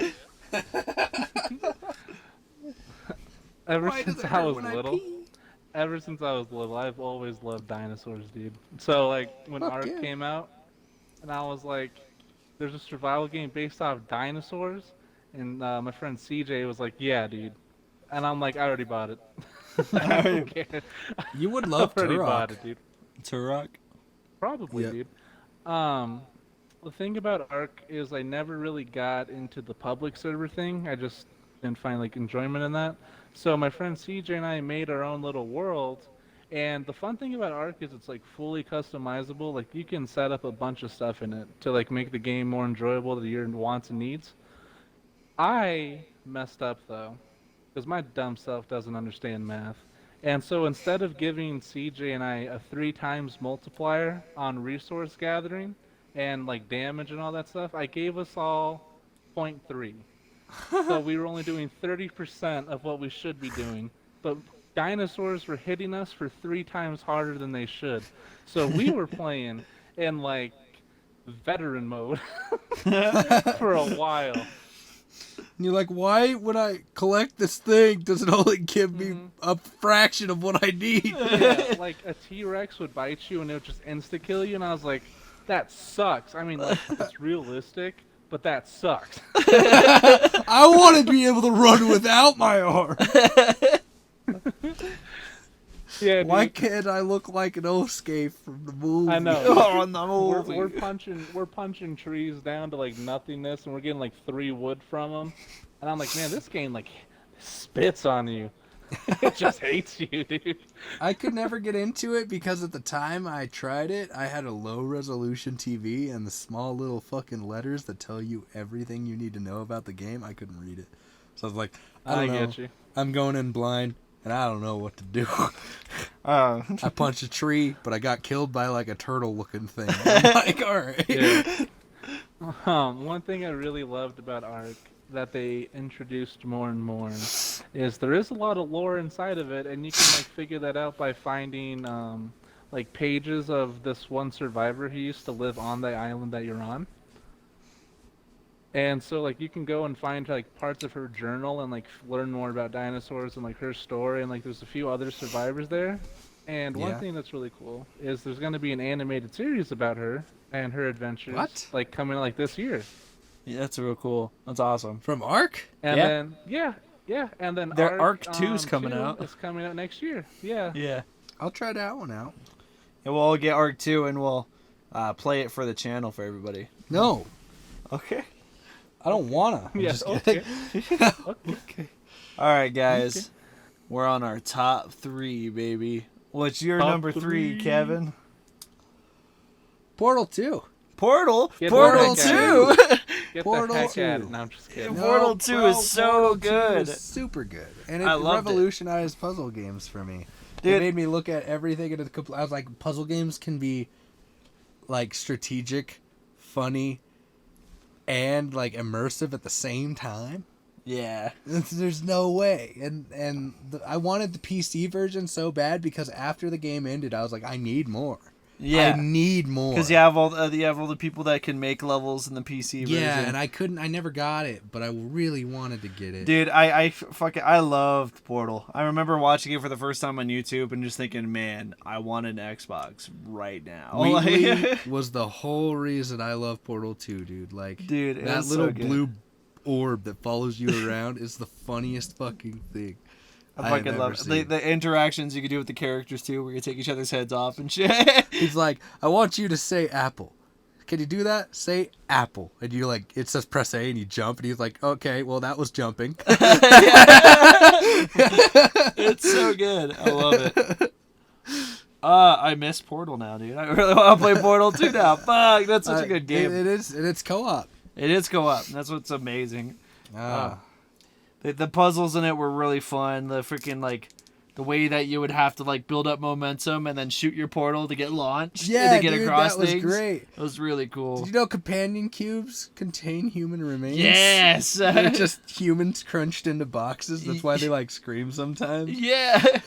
Well, the first time I heard that, too, like, when I was holding it and I heard it, like, I was like, when you what throw the it hell? into the incinerator in 1, that's the very first time you hear it. Dude, I remember. It burns. Yeah, I remember hearing it for the first time, and I was like, "What the fuck?" I was like, kind of scared.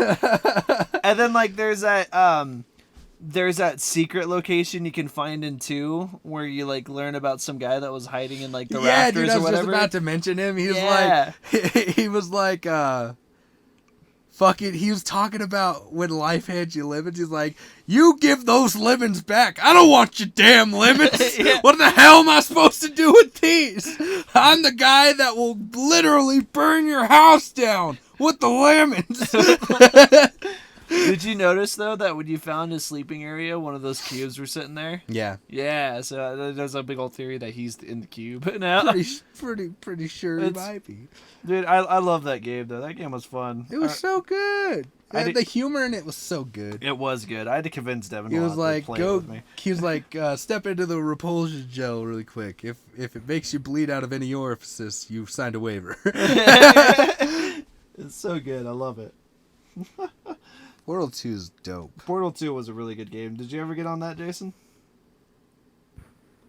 What's your next one, Camrin? I guess not. No, I didn't get into Portal. So my number 3 is Final Fantasy 15. And like oh my god, I loved Final Fantasy 15's story, gameplay, everything. I'm about to chastise you. Oh, yeah? Yeah. What? According to my calculations, you're not the best Final Fantasy fan because you don't like number 7 remastered. I'm going to beat the shit out of you. No, I haven't played number 7 remastered yet, and so I can't really count it on my list. I haven't played it. I feel like... you haven't played number 7, you're not a real fan. You're not a real fan? I don't got the money. I don't have a PlayStation. Somebody's borrowing my PlayStation until... It's not in my house or anything. Oh, okay.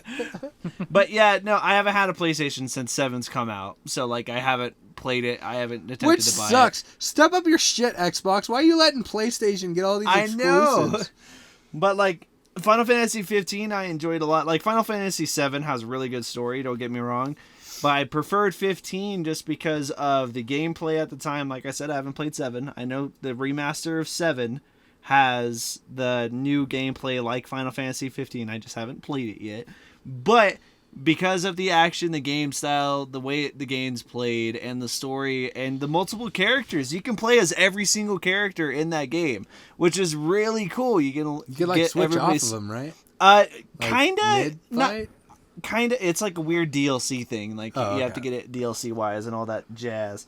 But it's a really good game, and I liked the one of my favorite things about the game is you can switch up the way you fight mid-fight.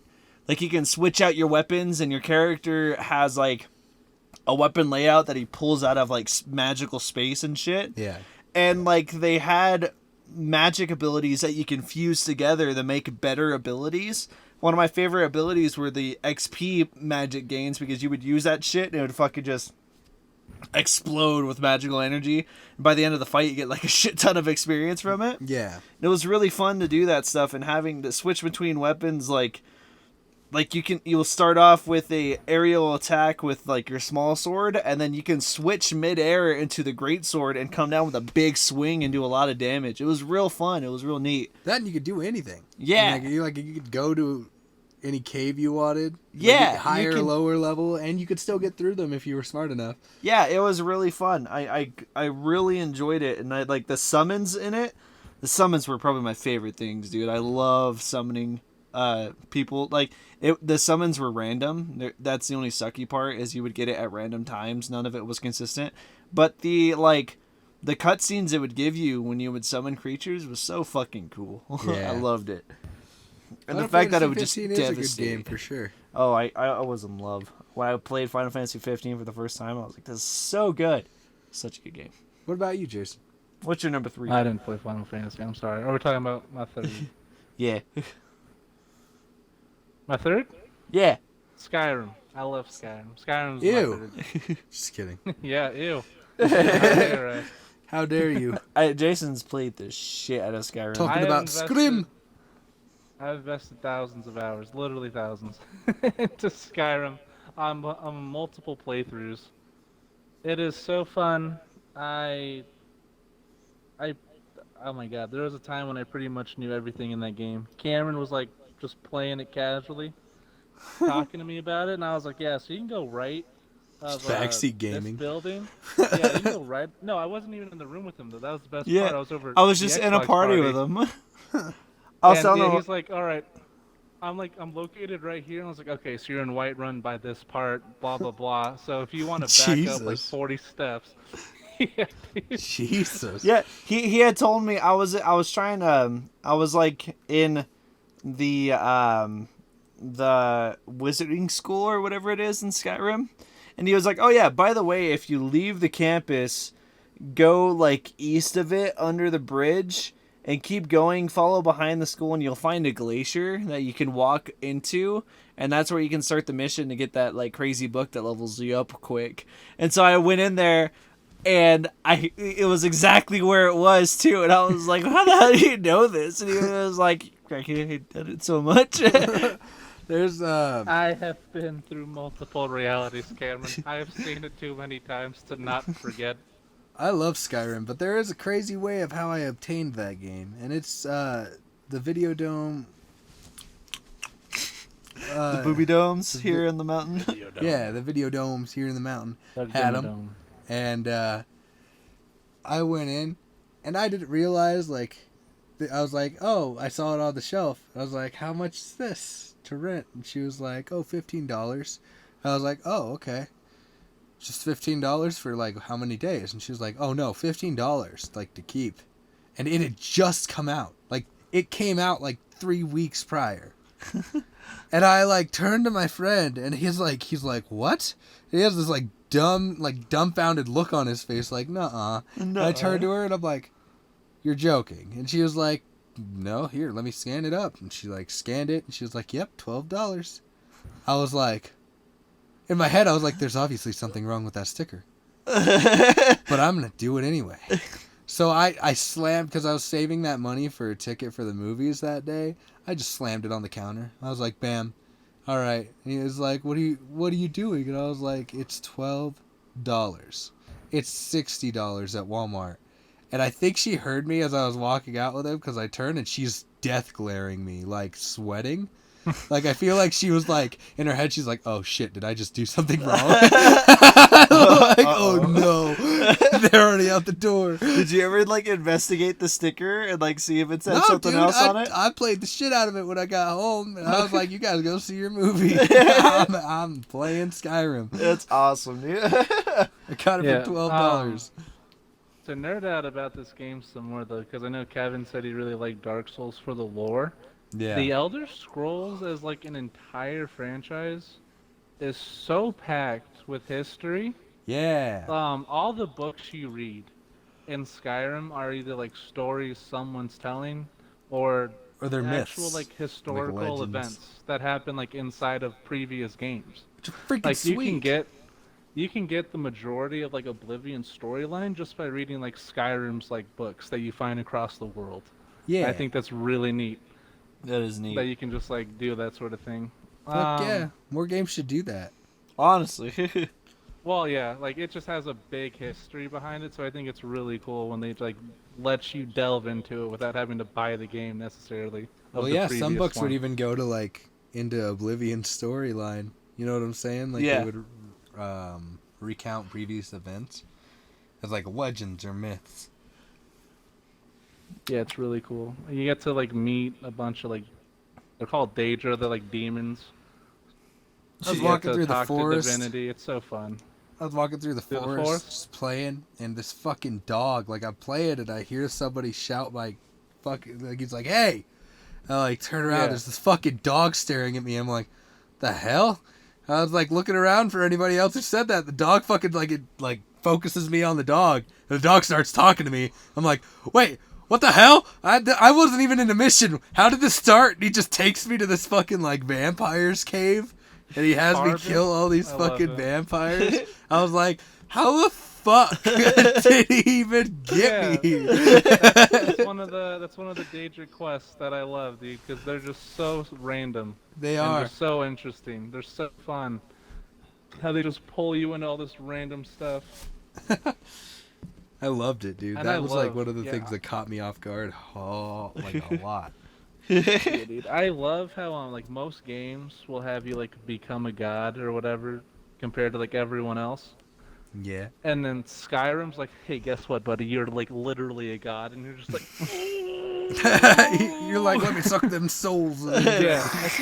I think most games have you be stronger than you would be in like the lore of the game or like the story. But like in Skyrim, you're actually a lot weaker than like your character would be. Like in their lore, dude, like it's crazy. Like other Dragonborns in like previous history have like torn off like islands from continents, so like they're now islands. Like the one DLC map you play on, Solstein, against the first Dragonborn, to be Dragonborn, part of Skyrim. Yeah, and the first Dragonborn fought some like dragon priest, and they actually battled so hard that part of the continent ripped off. Damn. Yeah, it's so insane. It's really cool. That's how like crazy. you're supposed to be the strongest one, but like you're held back because the game's like we can only do so much. Yeah. Well, fuck. We're down to our top 2. What's your number 2, Kev? How's that? Rainbow Six Siege. Rainbow Six. Yeah. The thing Really? we already went over. I absolutely adore that game, and it will forever be in my top 3. That's awesome.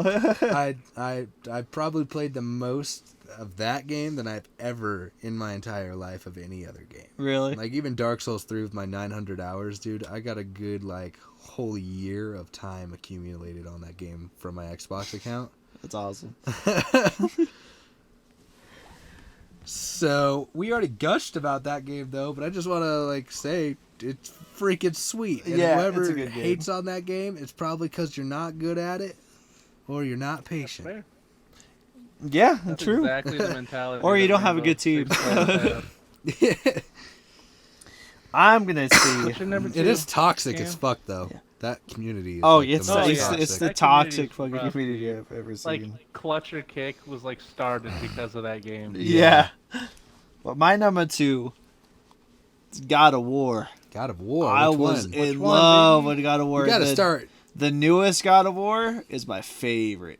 Really? I loved it so Wow. much. Unpopular gaming opinion, but I like Dude, it. I loved the new God of War because, like, God of War in a whole was such a good game series. My favorite before the new was definitely God of War 3. Yeah, we played through 3 together. Yeah, God of War 3 is fucking awesome. And then when the new one came out, oh my god, seeing Kratos and everything, and then his son, dude, I just loved the fact that he goes up to that tree and he just, whah, whah, it just takes it out in a couple hits with that axe. I thought it was amazing. Who was that Nordic god that like you meet up with in the very first... Boulder? Oh yeah, dude. Yeah, I dude. love that guy. He Dude, is that so fight was good. fucking awesome. It was so too. kick-ass. Smashing his head into the rock and shit, and then slamming him into the ground For and once going you back see up to the Kratos, rock and like, bah, bah, bah. You see Kratos going up against somebody who he looks like he could just tear in half, but he's fucking like actually Yeah, getting and thrown he's just around. so fucking powerful, dude. Oh my god, the game's so fucking good. And he goes up and he starts interrogating Kratos too.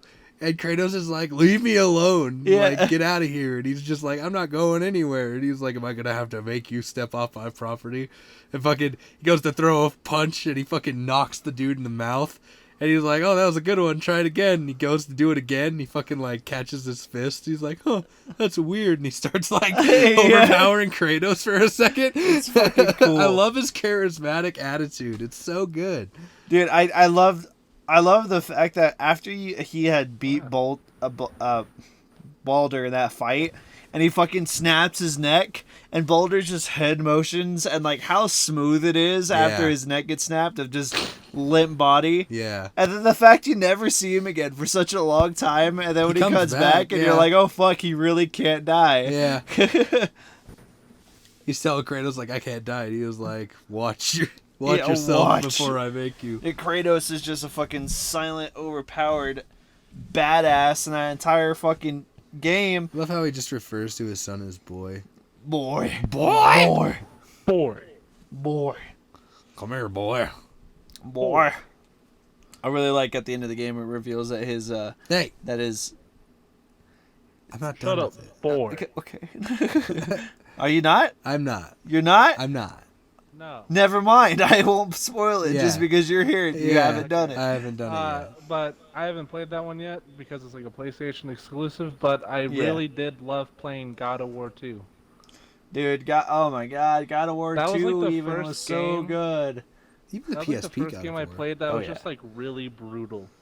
Oh Yeah, yeah, dude. dude. That's the the main combat in appeal. it's just like insane. Yeah, you are just beating the heck out of stuff. Even in the and, old like the games, first dude. fight you Oh my get God. into, the Yeah. first boss fight, you're just fighting like this giant statue. Dude, it's so fucking Stab it cool. in the fucking eye. Yeah. Yeah, dude. That shit made me cringe as a kid. I was like, Dude, I fucking those games were so fun. It's funny too cuz I remember when I first had received those games. You remember Jason. But like I was really into PlayStation 2 games at the time, and Justin shows up and he goes to my parents first and he's like, "Hey, do you think Cameron's old enough to play these games?" And they're like, "Well, what do you mean?" He goes, "Well, there's like sex references and blood and stuff like that." And my parents really sat down and thought about it. They're like, he's playing Call of Duty. Like, it doesn't really matter. Like, he's sitting there shooting zombies, watching heads pop. So, yeah, why not? And I remember him handing me these games, and I was looking at them, and it was all 3 games, God of War 1, 2, and 3, and I was looking at them, and I was like, what the fuck is this? And I was like, I haven't even heard of this. I'm like, this game must not be good if I haven't heard of it.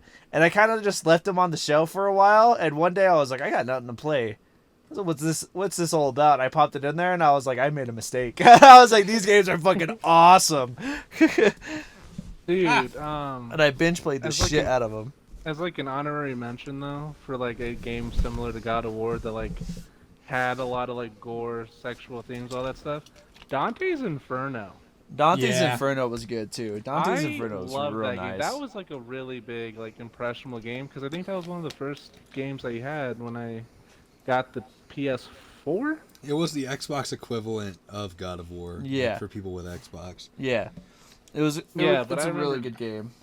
Yeah, I remember buying that, and then there's like this level where I think you're in like the lustful layer of hell, and there's these chicks that shoot their freaking vaginas at you.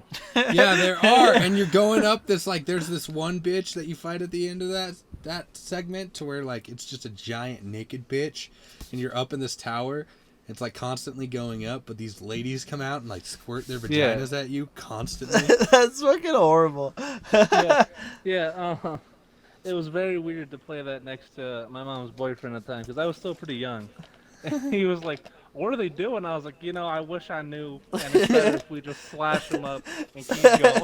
I wish I knew, but it's better that we don't find out. Dottie knew exactly what they're doing, and Jason's sitting there like, they're peeing on me. They're getting me pregnant. There was one level that was like, insane to me because like you're attacked by aborted babies. Oh my god, yeah, I remember that. Yeah, and I was like, I freaked out at that level for a while. They look like necromorphs from Dead Space. Yeah, they're super weird, dude, but it's like, yeah, dude, if you don't get baptized, this is what happens to your kid. It's like, oh my god. Oh, dude, chill out. Yeah, it's like, god dang, game. God's just like, yeah. Yeah, that happens. No, there might be babies, but they're not mine. They're not my babies. Jason, what's your number 2? Hello? Am I back? Yeah, you're back. Okay. My number 2 is Red Dead Redemption 2. Hey! Wow, I was going to put that. That was one of my honorable mentions. Now you don't have to honorably mention it. But my number 2.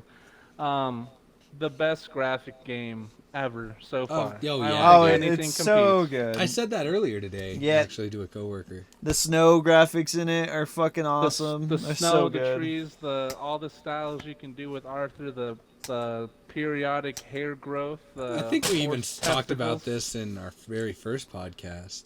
Yeah, I think we did. This game deserves so much love because, like, even though, like, it's a prequel to Red Dead 1. Yeah. So, like, you know the outcome for the main character, Arthur.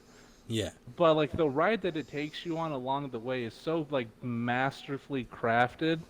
Yeah. You're still attached. Like, even though you know what's going to happen. And, like, it was still, like, just upsetting. Oh, for to sure. see him die at the end. And I was like, oh, my God.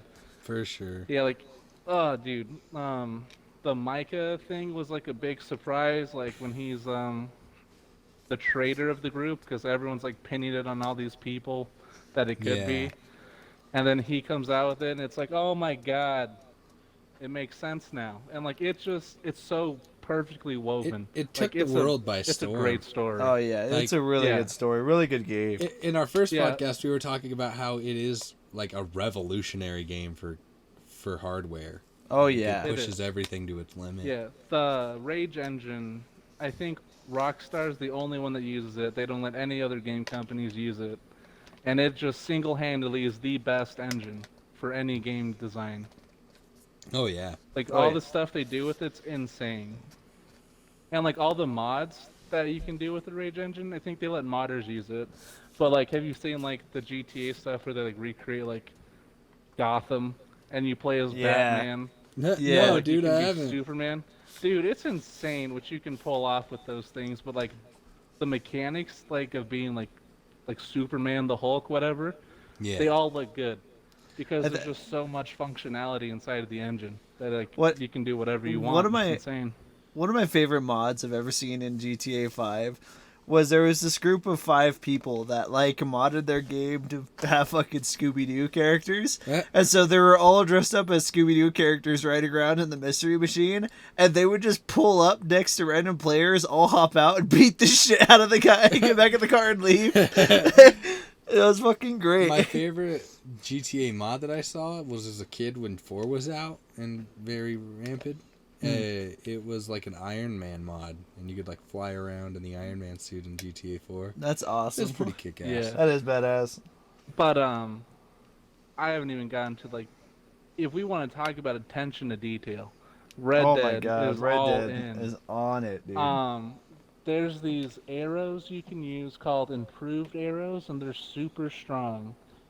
And they have like really high piercing power. I think if you get someone close enough to a tree, you can like pin them to it. Really? Jesus. With the arrow. Yeah, there was also if you aim your gun at like, if you have a strong enough gun and you aim it precisely on someone that's riding a horse, if you shoot them in the back, you can end up with that gun going through the horse's head. Holy with shit. the same shot. Yeah. And if you have a PC and like you're allowed to like zoom in on stuff easier, and you look at the bullet wounds, like they're like realistic. Damn. That's cool. That's badass. I love the attention to detail to little shit like that. And Rockstar's really good at doing that shit. Not only that, but story immersion. They're really good at yeah. like setting up a story and immersing you right into the world. Oh yeah, it's so Oh good. yeah, they make you feel like you're like that character, you're Arthur, or you're John. Even in Red Dead 1. And like, you know, you have this whole thing you got to do, and you just really become immersed with that person. Like the little story moments, even like where you're fishing or where you're going to get a legendary Yeah, you animal take Jack hunted fishing. down. Yeah, That's such like a cute little scene. It is. And like those are the things that I stuck around in the first Red Dead for. Like I loved Red Dead because of those little small details that you get with your main character. Oh, dude. Yeah, it broke my heart cool. in Red Dead 1 when John dies. Like that really got me. Yeah, that broke me. I played that scene over God. and over and over again, trying to save him, like trying to get an X on every one of them before. Dang. But I never could. It never let you in time. No, yeah, That it sucks. doesn't let you. Like I think the max it'll let you do is like 20 of the guys. That's it. But that's like if you're fast Yeah, there's enough. like 30 dudes or whatever, so there's like too many for you to pull it off. There's too many. He's like, I could take them. I can take Don't make me bound by cutscenes, and I guarantee you I can do it. I can do this. I've taken out armadas. Have you ever played Army of 2? I'm a champ. I'm a champ. I killed Dutch. That's badass. I'm glad that Red Dead was in the top 10 list for sure. Oh yeah, I'm happy that made it there on somebody's list. My number 1 is retarded, but I love it. All right, hit it up. Mine's kind of retarded too. It's Tetris. I love Tetris. Tetris is my favorite game of all time. And no matter what I'm doing, no matter where I am, no matter how frustrated I am, I can sit down, play Tetris, feel like the smartest motherfucker ever. Because nobody can beat me at Tetris. Hey, Tetris is fun. I get that. The kind of like just kind of. Have you seen the like esports thing of that? I have, and I just personally compete? think that I could fucking like really get in on that. And Oh yeah, Dude, like, yeah, that's how good I am, dude. people go like on marathons with Tetris because they're just both like so good at the game. Well, the thing That, is, like, it takes forever for them to mess up. What? well, like on stage 9, it's just instantly like the blocks will instantly hit the floor. I'm doing that at stage 1. I'm instantly letting the blocks hit the floor at stage 1, but I know where to put them. it's crazy. So I'm like, Yeah, it's like, wild. Whenever I play Tetris Battle, it's a fucking massacre. One thing to add with that though is I believe Tetris helps alleviate PTSD. Hey. Hey, I think I saw a study on that. hey, no wonder. That's No wonder I badass. feel Though. better. It's cool to have a game like that though, like being somebody's top as their top game, and cool to mention it. Hell yeah, dude. Tetris is my number 1 game of all time. That's awesome. Just because if I could sit down and play it anywhere and still love it. Like, I can't do that with any of the other games on this list. Like, I can't, like, I don't know. I'd say like I'm on a bus. I can't just bring Spider-Man on the PS4. Yeah, you know what I'm saying? But you have it on your phone. Yeah, for Tetris. You can definitely set up a TV and figure it out. Sure you can. You'd look like the crackhead on the subway station that can't get good Wi-Fi service to fucking travel to the hotspots. You're the crackhead with the PS4. And Spider-Man. Spider-Man. You don't need internet for this. Leave me alone. So do you? I don't think you do. Spider-Man? No. No, yeah, you can totally do it. Yeah. Yeah. Dope. But my number one game's kind of dumb too, but like I enjoy it. What is it? Kingdom Hearts. Oh, dude, that's not dumb. I That's love Which one? Kingdom Hearts. Which one? My favorite was Kingdom Hearts 2. Kingdom Because Hearts you've been 2. like mentioning just like game franchises, and we're like, no, we need specifics. But like, I named the franchises because they're all fucking good. They're all really good. But if I had to choose one, they're all really good. Yeah. Even Chain of Memories. Chain of Memories had a good story, shitty gameplay. You know, that's why I'll leave that at that. I won't talk about that. No. So, I would pick Chain of Memories over fucking Recoded any day. I fucking hated Kingdom Hearts Recoded. No, that's Chain of Memories. The card weight game was Chain of Memories. Recoded was just a retelling of the first game, but the book's corrupted, and it was fucking dumb. There was no reason for that to be there. It was like a filler arc for anime, but put in a video game. It was stupid. It's just like, we need something fast. What it can was we do? unneeded. But like, anyway, but Kingdom Hearts 2, by far my favorite. The action in it's badass. The fucking quick action scenes are really cool. Favorite scene in Kingdom Hearts 2 is when Riku and Sora get surrounded by the wall of lasers, and it starts coming down on them, and they're working together, flipping around each other and shit, blocking the lasers. It's so fucking cool. Oh yeah, there's. I loved it so much. Kingdom Hearts has a lot of good moments in it. Oh yeah. Like even as a kid, I was entranced in the game. I was like, oh hell yeah, but I'm not as into it, right? Oh yeah, I like the game. I'm in love with it. And Kingdom Hearts 3 when that came out, and then the ending of the Kingdom Hearts 3 makes me excited for more. I'm just, I'm in love with the series in a whole. Like, but if I had to pick one game, 2 is my boy.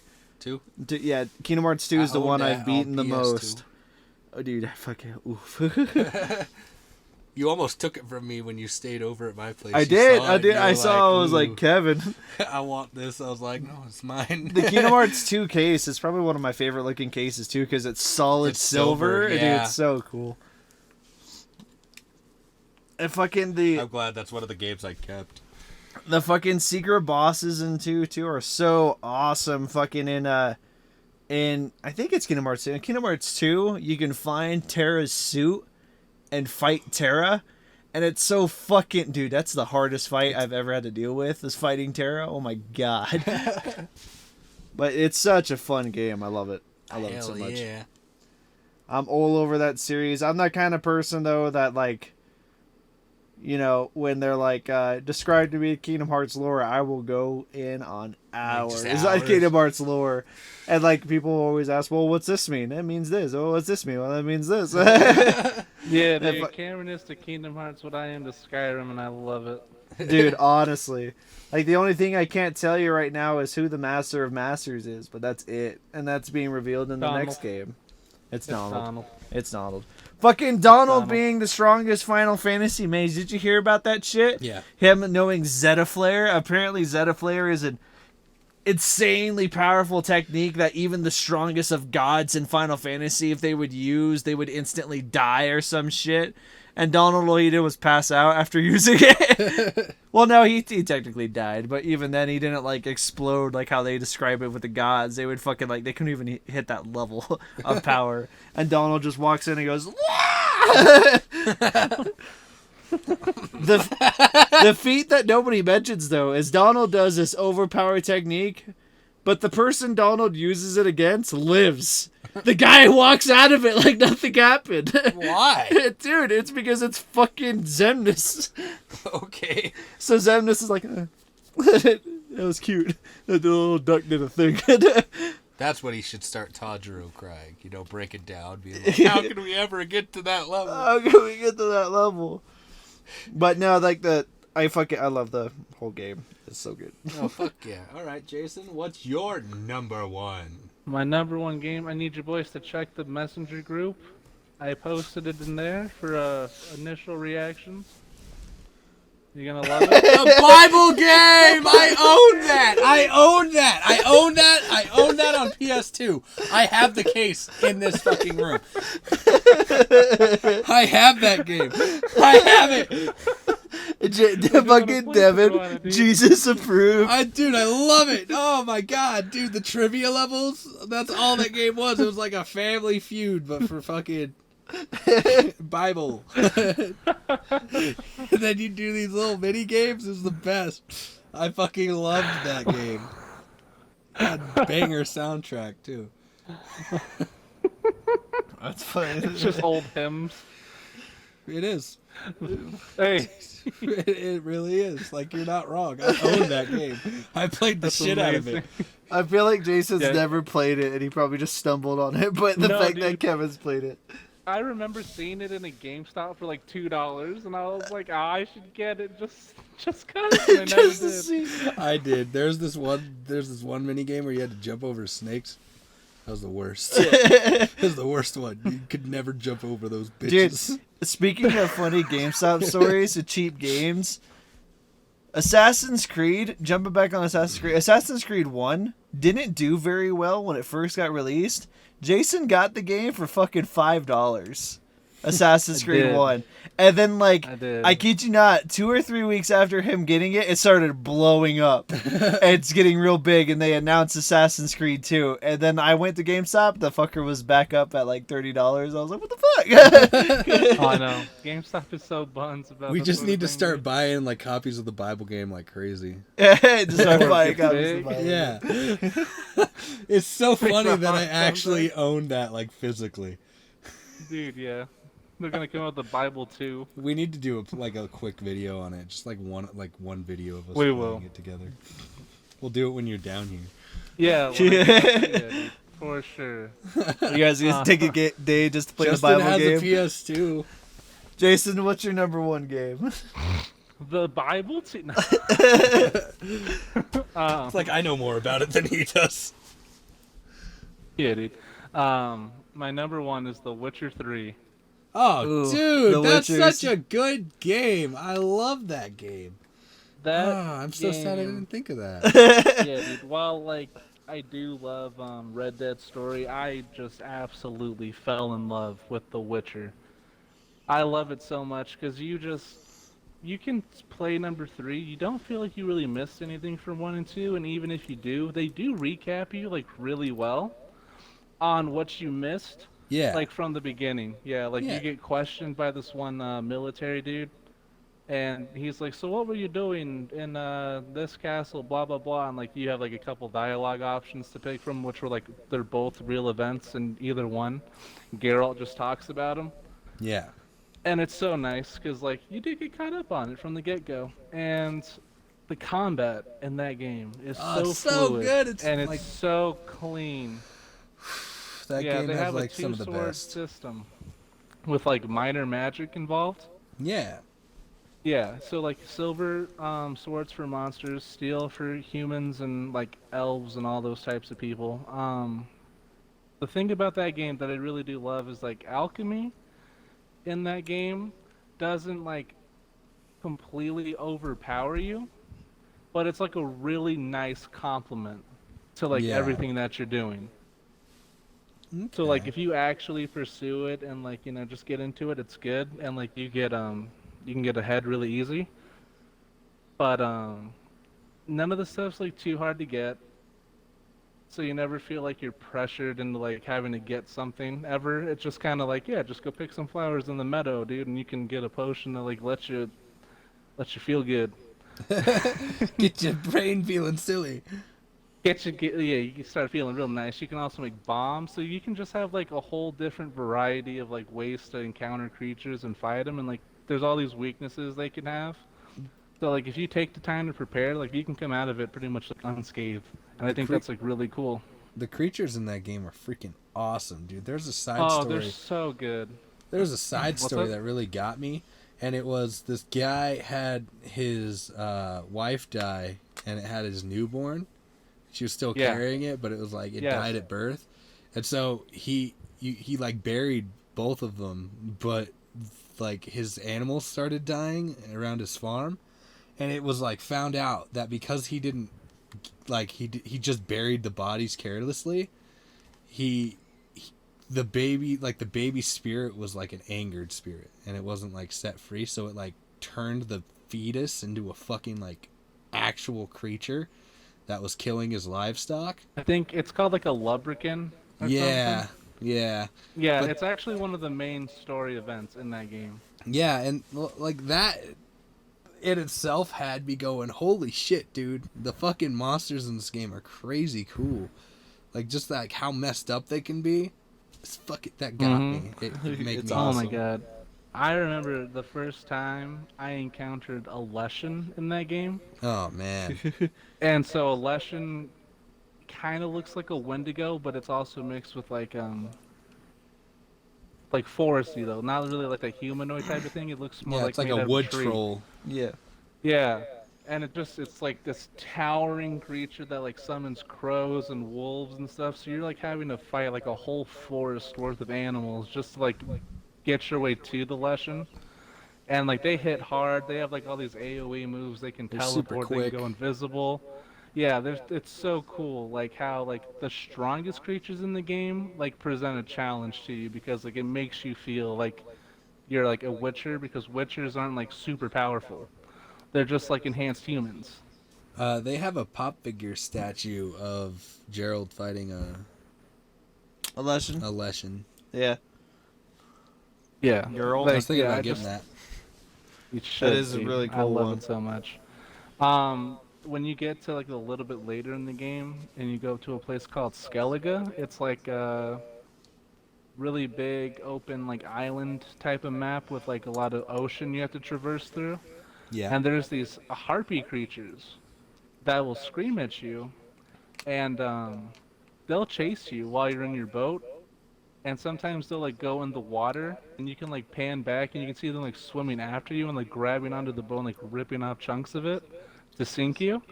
And I think that's just like, it's so cool how like the creatures like, if they can't target you directly, they'll try to target the stuff around you. Yeah. It's so neat. It is neat. And that game had like one of the biggest maps in all of gaming. I think up to date still. Oh, it's huge. It's huge. It's like 10 times Story's so Skyrim's good. map.